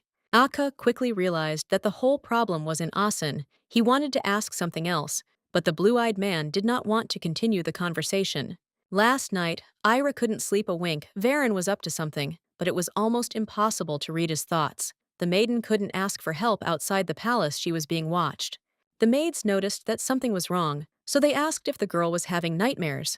Sihad was busy all day and would not be able to visit her. Sitting in his office, the supreme ruler of Sharza once again felt only the boredom that had haunted him all his life. The duties as the chieftain's son were not difficult, rather boring, and the hero did not feel anything special due to the expectations placed on him. No matter what the man did or who he dated, the emptiness inside his heart never left him. He wanted the hole to disappear no matter how. This continued until the chief met that lady. She was as if woven from moonlight. Then for the first time, he realized that a girl could be dazzling. The heroine was sitting by the window again and looking at the moon. It was beautiful as usual. Bedad came into the room. The maiden did not answer him. She was sorry, but she could not put her family and country in danger. Still, the heroine couldn't do anything about her feelings. She hugged the man, saying that she missed him very much. The blonde kept wondering what had happened. Either the lady had decided to open her heart, or she had decided to say goodbye in this way.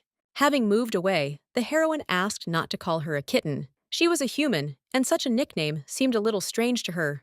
Until Asina decides to stay of her own free will, and until the emotions that are raging are understood, nothing will change. Smiling, the young man suggested that he should now call his beloved his moon. This nickname sounded sweet. The girl doesn't understand what to do next. She can't turn away from the young man and thereby stab him in the back. The heroine's only option left is to escape from Pizian so as not to cause any more problems, but the lady doesn't know how to do this discreetly and overcome her own self-doubt. Of all the territories, Sihal has the closest ties to central politics and is home to numerous families and elders. Neja works to maintain peace, while Moscato has less influence due to its remoteness, but produces excellent heroes. Jakia was telling Pizian's story when she noticed that Asina was depressed again and suggested they go for a walk. The banquet had been going on for several days already, and the heroine didn't quite understand the point, since Cromwell's envoy had recently disappeared. Nazir was asked if he trusts Ira, with whom he spends almost all his time, but in fact, he understands that he has doubts. Sihad is almost a god whom the whole people have been waiting for a long time, and when he hesitates because of Asina, it becomes uneasy.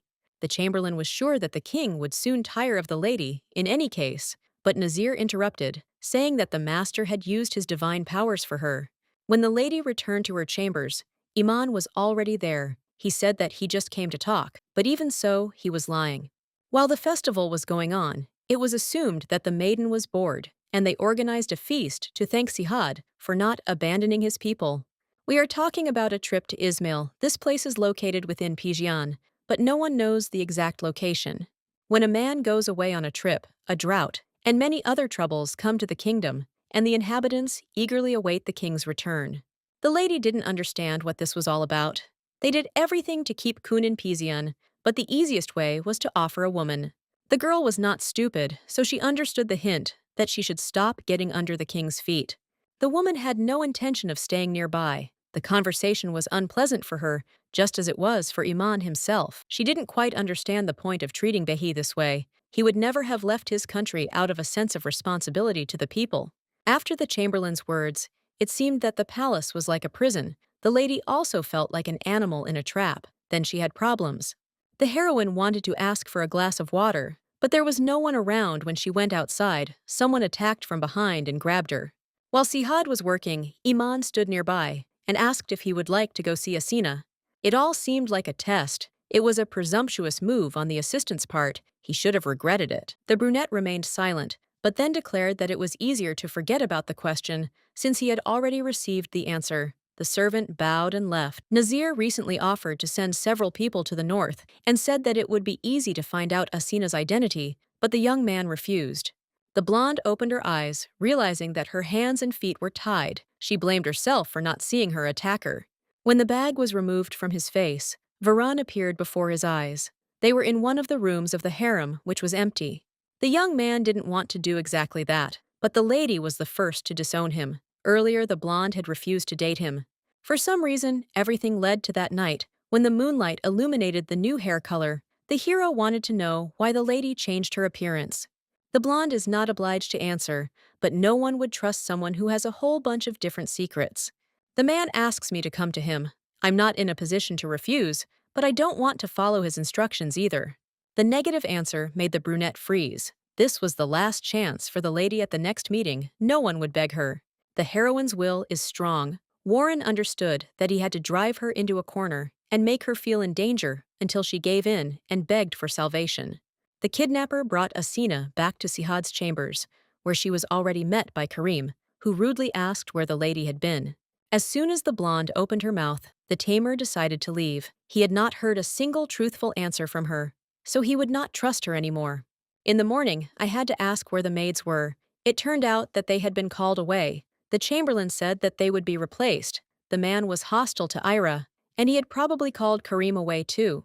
The heroine increasingly began to understand that no one could be trusted. Baydad also felt trapped in such an environment.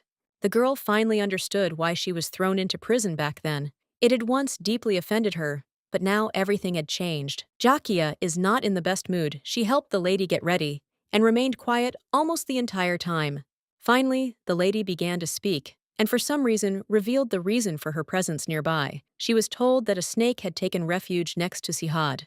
High Chieftain Warrain seems to be threatening the lady no matter what exactly, but it could also harm Sihad. Asina constantly gets in the way of the ruler. Ahmed offered to help him escape and return to the north. The day before the girl was asked to return home, her father said that when the work was done, he would tell everything.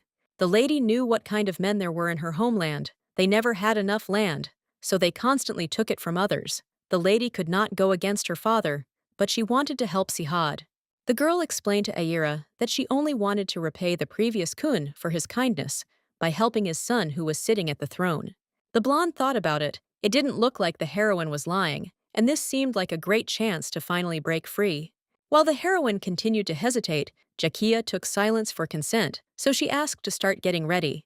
At the same time, the invoice from Cromwell finally arrived in Pichian. The city looked majestic, but at the same time dilapidated. Ian thought about his niece again, realizing that the girl would probably enjoy being in a place like this. The knight suggested going to the castle, but Dodd asked to stop considering that they were attacked and something was happening there. Muscat himself decided to penetrate there and scout out the situation so that later at night he could help the envoys get through. For now, he held out the seal of his country. If they presented it at the inn, the travelers would be given better conditions. Karim arrived to Sihad and met Nazir there. He was clearly angry, but he arrived to talk to the ruler. The brunette came in and from the doorway started saying that Asina was a spy. At night, he saw her go out to talk to someone. Earlier, the chamberlain had assigned a maid to the maid, and she stated that the mistress had met with Warrain. Nazir froze. He had doubts about the lady, but he could not imagine that she would turn out to be a spy. 20 years ago, Kun learned that the third prince had met with his younger brother and asked him not to get attached to him. When the son was to become ruler, the rest would have to be either exiled or killed. The prince did not understand why his father had married so many women and reborn so many children. They did not deserve to live until someone killed them. Karim talked to Nazir. The woman seemed suspicious from the very beginning, so there was nothing surprising in her betrayal. However, they were lucky that Sihad took the news well. Kun, who lives up to his rank, comes once in 1,000 years. The hero, who is in his office, asks the servant what Ira is doing. She is in her room. She has been having problems sleeping for the last few days. The man is glad that the lady is not sleeping peacefully. If that were the case, his blood would boil with intense anger. The girl easily fooled God. He was blinded by the tears and pitiful look of the beauty. Iman asked if the master was going to see the maiden. The king was on edge and started shouting, asking why his subordinate was doing this. The security of Sihad's palace wouldn't be so bad if a man took everything into his own hands. The chamberlain said that he did it on purpose, although he did not know that he would catch the lady at the scene of the crime. The young man seemed to be obsessed with the woman. Jakia was about to run away at dawn. The hero asked his assistant to arrive at dawn to call Warrain. Blue-Eyed learned that he had been summoned, which meant he understood that the gentleman had learned about the previous night. The young man noticed how Iman was watching the master. Now everyone had to hate Ira. She would no longer receive love from Kun. When the hero arrived for the conversation, he began to talk about how he knew that Sihad was absent from the feast for an important reason. The young man was summoned to answer for his actions. He will not make excuses, because he really did send the robbers. The hero thought that his interlocutor would make excuses, but he was too calm. Varen had risen with the support of the elders, so if he turned away, he would immediately lose his power. The gentleman finally began to speak. The reflections were over. The punishment would be postponed until the ambassadors returned. The blonde continued, "The ruler should take care of his health before interfering in other people's affairs."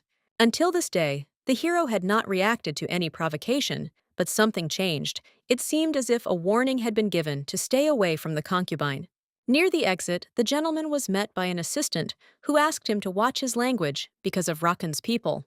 The brunette said that Ira was doing great and that very soon they would have a fireworks display and the sky would glow with bright colors. From the very beginning, the girl realized that everything went wrong. When she arrived in the country, she offers herself options of what can be done. In the end, the heroine accepted Jakia's proposal. They were supposed to meet at night and leave the next day. The girl simply had no other choice. If she revealed her identity, it would only make the situation worse. Karim now looks at the lady with hostility, and Nazir seems disappointed. Sihad did not come to see him even once. The lady is sorry that everything turned out this way. She really wants to see Rakun, but this will only make her even more pathetic. The maid called Asina, but said nothing. When she went out into the corridor, she saw a man standing in the distance. The girl hasn't slept and looks tired, but she insists that the hero just imagined it, and it's not true.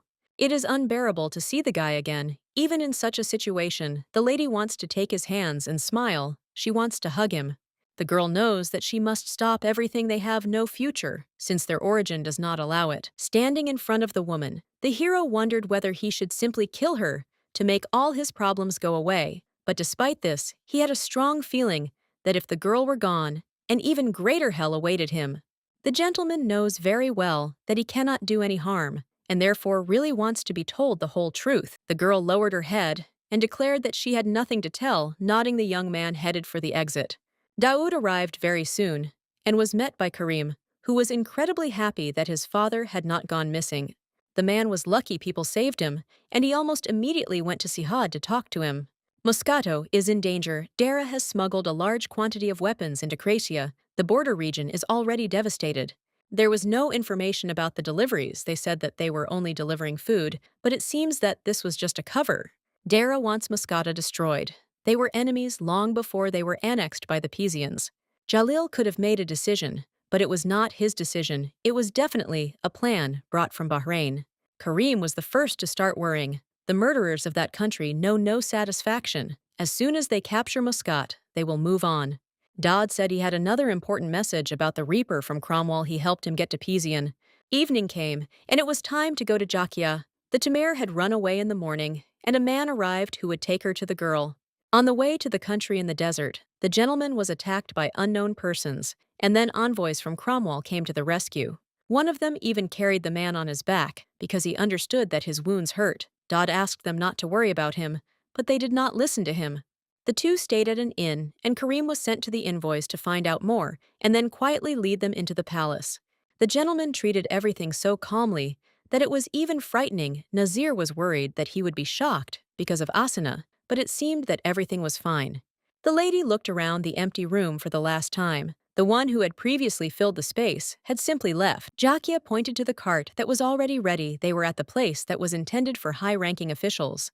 The lady looked at the outstretched hand. She understood that if she agreed, she would be able to let go of all the hardships that had tormented her for so long. The girl found it harder to breathe. She knew that in the future, if she remembered Bedad, it would mean nothing to her. Finally, the lady began to understand that she could not leave everything just like that. She asked Yakia for forgiveness. She was sorry that everything turned out this way. When Ahmed was younger, she confessed her feelings to Sihad. He told her to stop, but she couldn't, and later confessed again. There was no place in his heart for her, but it was easy to find a place for Asina. The maiden was eager to get back to her chambers. She knew that if she ignored the fact that Behi was dangerous, she would deeply regret it. Sihad was already in the room. It didn't take long to realize that Asina had escaped, distracted by the chaos in the castle. The young man didn't realize that someone was missing until it was too late. The sad truth that the young man encountered in the empty room made his soul and heart freeze. Until this moment, the hero had never experienced such melancholy. He lived, and that was enough. After meeting Lisi, he felt warmth and pure emotions appeared. The gentleman thought he could tame the lady until she told him the truth, but in the end, he himself was tamed. The young man began to think about how to return the lady, at least her body, because he would be able to win her heart later. Footsteps distracted me from my thoughts. The girl returned. She was going to run away, but for some reason she couldn't. The blonde hugged his beloved. As long as he had this warmth, it seemed that everything would be fine. Having pulled away, the beauty insistently announced that she wanted to tell him something important about her personality. The girl asked not to tell anyone and said that her last name was de Velden.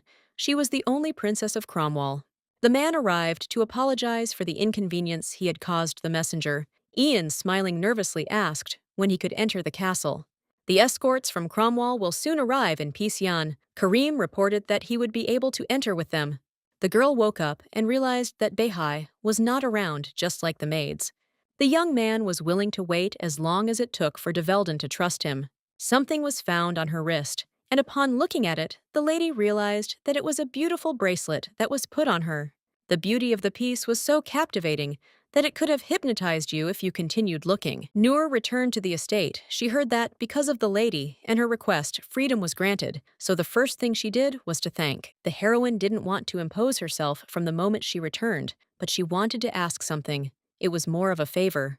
Karim brought envoys, although he was told to expect the arrival of knights from Cromwell. Ian declared that one person would be enough and hurried to Sihaid. Entering the room, he greeted the gentleman. His Majesty ordered the treasures to be delivered to Rakun, but they were unable to deliver them because the travelers were attacked during the journey. Astatier easily expresses displeasure at being ambushed. Smiling, the blonde says that he is glad that they still arrived safely. The Duke holds a high position in his kingdom and has a sweet face, but there is no doubt that he is an imposing figure. When the conversation ended, the two went to their quarters to rest. Nizan understood why everyone was talking about Pisan. There was simply a city there with a powerful ruler. They had a strange impression of the gentleman. He was somehow different from everyone else in the room. Ian was surprised by the overwhelming presence and would not have said that there was a person in front of them. The man has a power similar to magic. It was not clear from afar, but most likely his abilities are related to water. When the lady asked Noor for a favor, she wanted to know about all the internal affairs of the palace.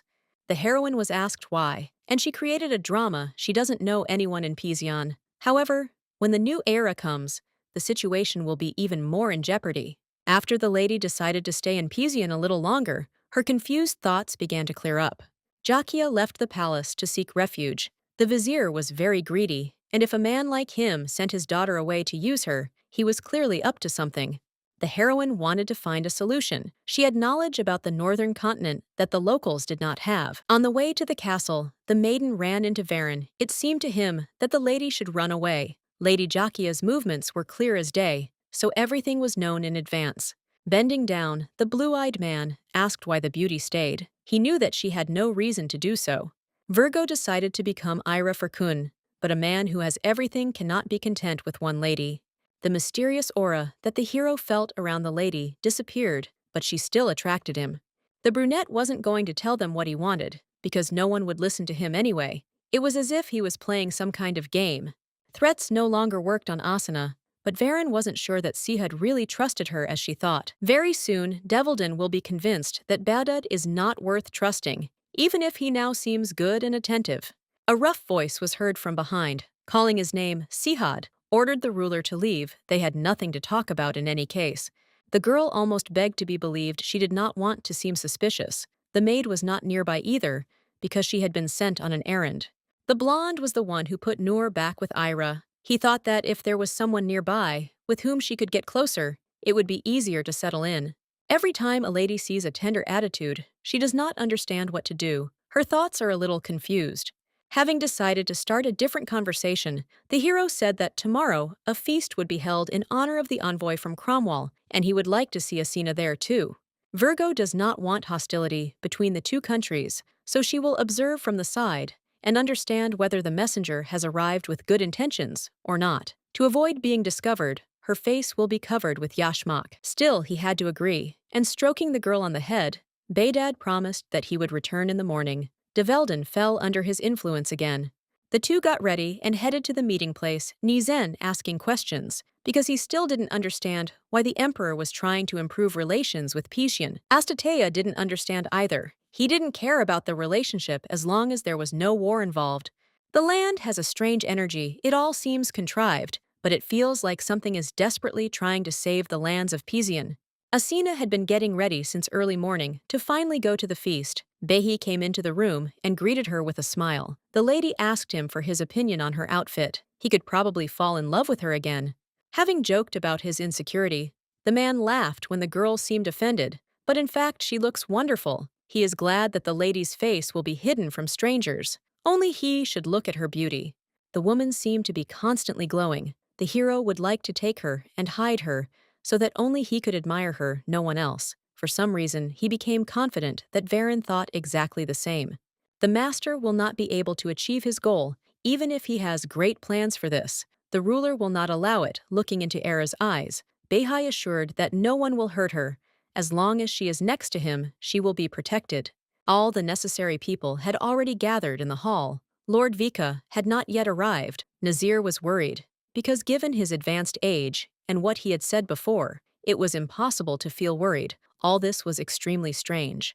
Just recently, the gentleman said that he needed to convey something to Sihade, but only in person, not when there were other people around. It was probably connected with his fast or some other details. The High Chief of Sharza was the first to approach the arriving envoys to greet them. Akka warned the man not to joke with the Duke, as it could turn out very badly.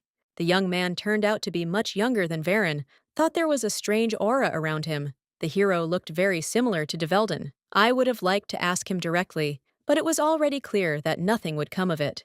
Finally, Sihad's arrival was announced.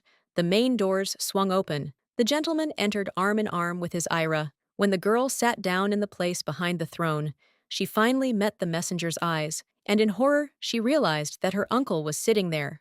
The blonde foolishly hoped that she was not recognized. A conversation began. Ian said that he was quite comfortably settled, and even had a good rest. The king was glad to hear this, because the banquet was organized in honor of the arrivals. The green-eyed man nodded, but began to think for himself, not understanding why Asina had ended up in Pishian. They wanted to ask Iman, who was standing nearby, something, and the blonde man wanted to know who the woman sitting behind the gentleman was. The chamberlain explained that the blonde was the new Ira, or to be more precise, she was Kun's beloved woman. The brunette asked if the envoy knew her, and he simply waved it off. He was simply surprised to see a northerner in the south. Unpleasant thoughts kept creeping into his head. The young man couldn't help but wonder how his niece could have taken such a position. He wanted to take Asina away immediately, but they weren't in the north, and without knowing the situation, he couldn't do anything. Nizen also saw the girl and began to ask the Duke in surprise what he was going to do about it. He decided that it would be better to think everything over. When the feast came to an end, the lady went to her chambers to get ready for bed.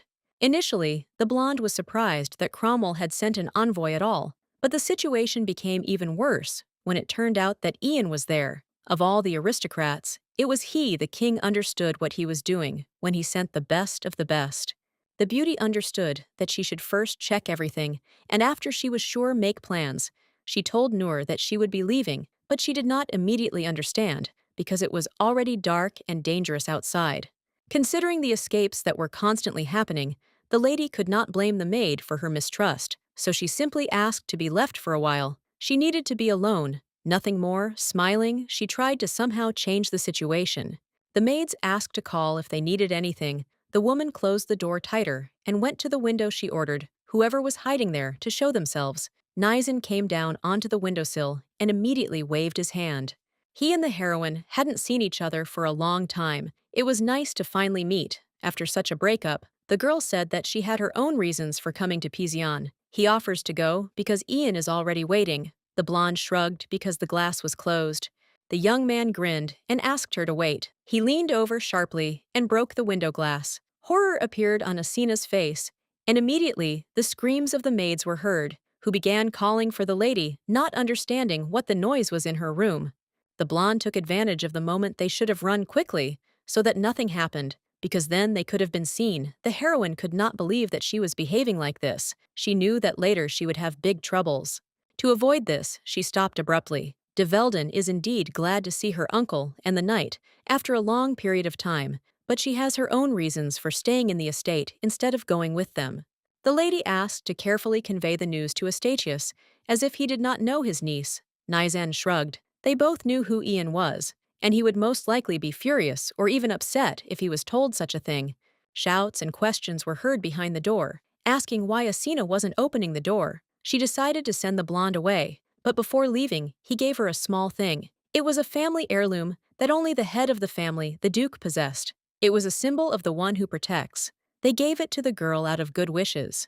When it was all over, the hero ran back to the room where he and the master lived in a split second. Of course, the uncle didn't believe him and started asking what Asina had managed to do during his absence. His niece never sat still and again got into some kind of trouble, which was expected. The blonde knew the princess's usual behavior and understood that things would not improve. Everything would only get worse. He still did not understand how the lady had gotten involved with the king of a hostile state, which was also located in the south. Pizion was not a place where one could be in peace. No matter what happens, Asina will never reveal her identity for fear of casting a shadow of shame on her great family, unless she is in an unfamiliar place. For some reason, it only means that she is trying to figure everything out on her own. She can do a lot on her own, and what's more, Pizion isn't in the best position right now. Ian thought for a long time and decided to first listen to the beauty's version of events. Iman almost immediately reported to Sihad that someone had broken into Ira's bedroom. The heroine had been escorted to the harem to ensure her safety, but Asina said that the window had broken from the wind, which was literal but the most unrealistic reason. Karim arrived in the room. He apologized for interrupting Sihad. The gentleman had to give him permission to go to Muscat. Not understanding the reason, the blonde asked several leading questions. The knight received news that was not the best. He received news that the situation in his home country was getting worse every day. The temporary leader, Jalil, had returned to Dara. A war was about to break out between the two clans, and his wounded father could not participate in the battle. The young man must go to his homeland and prepare for battle. It will be difficult. One can only imagine whether it is weapons or the number of soldiers. The chances of victory will not be in Dara's favor. Kun usually does not interfere in clan disputes, but this is necessary to maintain Pizion's position in the far west. As a warning, the master asked to send tamers. Iman froze. This could be dangerous. Raoum had already left for Sharza to investigate the truth behind the attack on the envoy. If the other warriors left the city, only 5 squads would remain. The blonde nodded. He understood what the assistant meant, but he also knew that they had no right to give up Muscat, and without help, they would definitely capture it. The most important thing was to maintain balance in the country so that it would not fall apart again. The girl walked around the palace, enjoying the pleasant air. After the feast, she still had no chance to talk to Behi. The man was very busy all the time, and Asina was also distracted by Ian and this whole problem with conversations. The lady placed a neat earring on her ear. She took the thing, but did not understand the meaning, because she had long ago entered the harem, and now that the heroine knows about the master's past, the place also looks completely different. Having examined the harem herself, the lady did not understand why there was such a past here. She could not believe that the third prince had really killed all the people who had once lived on the territory. The moon was shining very brightly again. It was noticeable and pleasant. The girl looked at the sky and didn't notice how a man landed next to her. Ian smiled immediately, asking what his niece was doing in Pigeon. They hadn't seen each other for a very long time, so the heroine almost immediately hugged her uncle, still not answering the question. Asina pulled away and immediately began to reproach him, asking him to pretend that the man didn't know her, but he didn't listen. He still liked the idea of sneaking in so that no one would see. That could have been enough to catch him, but nothing happened. Estatia wanted to know the reason. All this time, the lady remained silent, not revealing her secrets. She avoids her family, and at the same time continues to lie, pretending that she arrived in the enemy country, simply for rest, although this is not at all true. The smile was still on her face, but at the same time, Asina felt the terrible pressure from the Duke. He directly asked how she became Kun's beloved woman. The blonde froze and nodded slightly, but didn't know how to explain everything. The story was too long, and the young man didn't ask questions about it, but decided to ask what the woman was going to do next. Asina started screaming that she had only come to find out something, telling her uncle that she had fallen in love with the king of a hostile state would be almost fatal. He must not know the whole truth, so she had to lie again. In any case, Ian would have to leave sooner or later, just to avoid making the girl doubt all of this. Asina still couldn't tell him about her reasons for being in the harem. In the midst of the conversation, Sihad's menacing voice was heard. He came out of the corridor, asking what was going on. The girl tried to explain that she didn't mean anything by it, but they didn't listen to her, and grabbed her by the hand and dragged her to the exit. The girl didn't understand where they were taking her, or what to do next. Leaving the girl behind a column, the blonde man remarked, in a menacing voice, that the girl almost always finds a way to exceed a man's expectations, and each time she pulls off some new trick. The day before, someone had broken into the house, so the boss was very worried. What the hero had encountered had made him feel afraid. Coming out of the shadows, he watched as his woman ran towards someone else, shouting joyfully that they hadn't seen each other for a long time. The young man had a vague idea of what had happened. He still didn't know the woman's full story before they met. Even when the lady was in his arms, he couldn't stop being nervous, not knowing at what moment it would all disappear. The hero had no one dear to him, but unlike him, the beauty had many close people in the north. Her gentle gaze and relaxed movements in the company of that man proved this once again, making her believe in reality. When the woman said that she would stay in the country only to find out something, the hero felt a pain in his chest. He believed that the lady was finally in his arms, but he was mistaken. He decided to show how long he had restrained himself in the company of his beloved. The girl felt like she couldn't breathe because of the persistent kiss. All the emotions were transmitted through his lips and tongue. He was trying to say something. It seemed it became clear what he meant. Having let go, the young man would no longer be able to stop. But nevertheless, this is not considered right. Someone is coming towards them, so they have to stop. Ian appeared in the corridor, and they shouted at him that he had no right to enter the harem. The hero came because he felt the need to do so. Extending his hand, he ordered Asina to come to him so that everything would be fine and she would be safe. Sihad rudely asked who Astatia was to interfere in the affairs of a couple. He assumed that the man was the woman's lover, but he, without thinking twice, declared that Asina, standing to the side, was his precious niece. A deathly silence hung in the corridor. Quickly to correct the situation, the lady asked to calm down and listen to her. After the uncle heard the whole situation in the morning, he wanted to know even more and was furious about what was happening. It just did not fit in his head. The young man had no intention of helping the girl and even refused to give her money. He sat down and let out a dissatisfied sigh because he didn't know what to do in such a situation. Ian is the Grand Duke, the one who was close to the girl. Although he is the younger brother of Asina's mother, he is not much older than his niece, so they grew up like brother and sister. They developed a special relationship that could not be broken.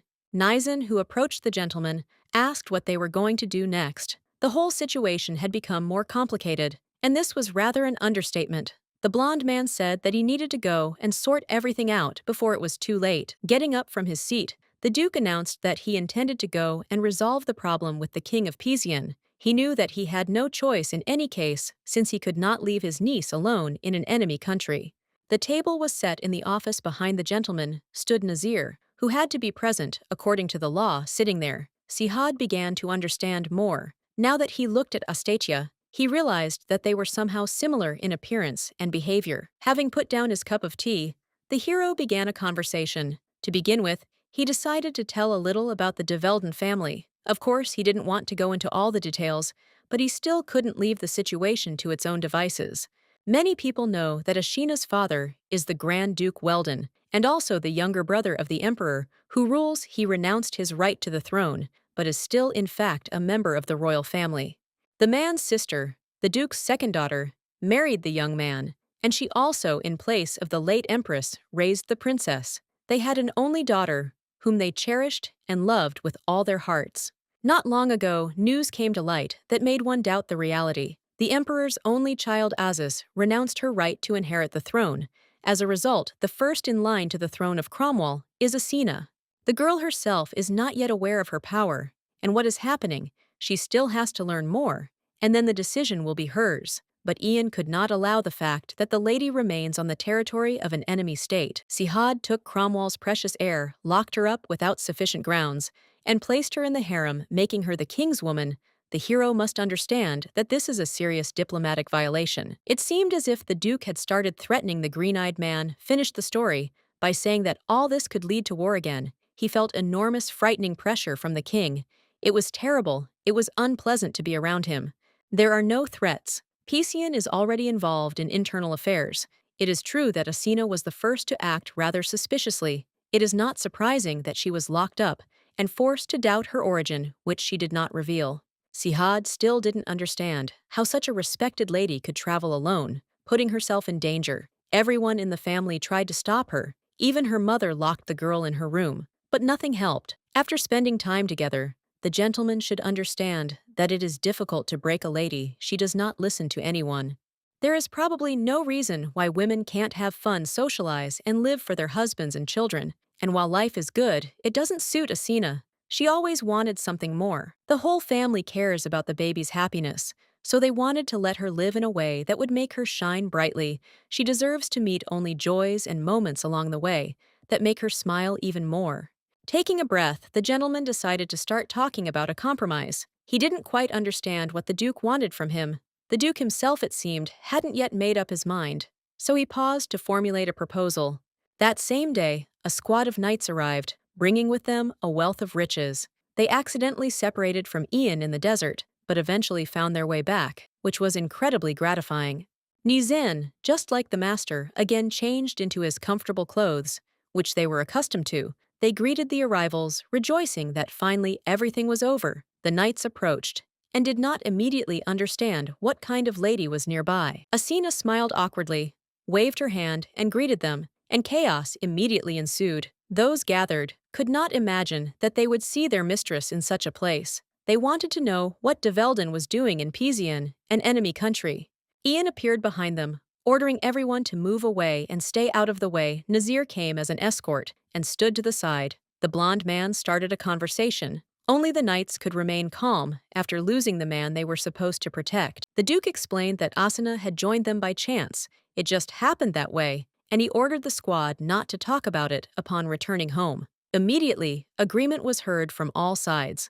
The captain of the Green Knights, Mikhail, came forward and decided to joke a little, asking if the master had enjoyed his rest alone while they were wandering. Nazir froze in horror, thinking that a massacre would now begin as punishment. Blue Eyes had heard that Cromwell was freer and had more space for ordinary people than Pisan, but he hadn't expected it to be so good that they could openly joke or express dissatisfaction. In his head, the man imagined what would happen if the southern soldiers spoke to Karim in this way. No one ever did such a thing, because everyone knew how harsh the Tamer was. He would surely make them fall to their knees and apologize. Ian sighed in disappointment. He couldn't believe that the knights hadn't been taught manners, and now they were behaving like this. The squad began to demand liquor as a reward because they were thirsty. The road had been hard, and they didn't mind a rest. The young man decided to speak first, because he was standing next to a beauty. He had heard about the relationship between the lady and the envoy. After these words, there was silence. Something happened again, and Nazir still did not want to talk to the girl. The girl looked down and asked to keep her identity a secret. She lied that she was not from Cromwell, and as a result, a misunderstanding occurred, something she did not want. Most importantly, she understands that she did not want to harm anyone. The hero nodded. He couldn't control himself in the end. He understands everything the lady must have wanted to avoid the shame that could fall on the country and family. The girl just wanted to protect herself and everyone else. Envoy Yen spoke with Sihad. They arranged a meeting and drank for an hour, discussing what was happening. The king said that he would make amends when he heard the truth. In turn, the man demanded that everything that happened to Asna in Pisian be forgotten forever.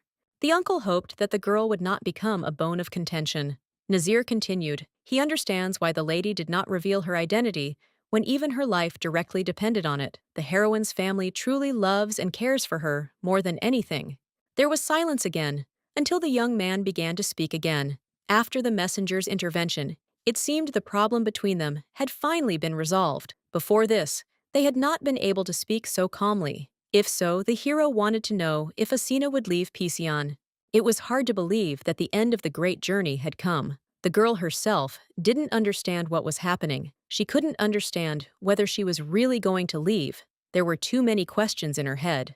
Virgo remembers the last months. She didn't want to end her relationship with Baydad like this, so she came back instead of leaving, and regretting the endless days she wanted to cope with her situation as best as possible, but everything turned upside down. Now that Ian has arrived, she will need to return to Cromwell. Even if it weren't for her uncle, the girl would definitely return to her state one day. Her family and friends are there, as well as the house she couldn't leave. Nazir nodded. He had long ago realized that the girl was not one to sit still. Lady Asina was right in what she said, but perhaps it would be more difficult for her, because it was already too late. At the same time Varen was preparing to carry out his plan. The arrow had already been fired.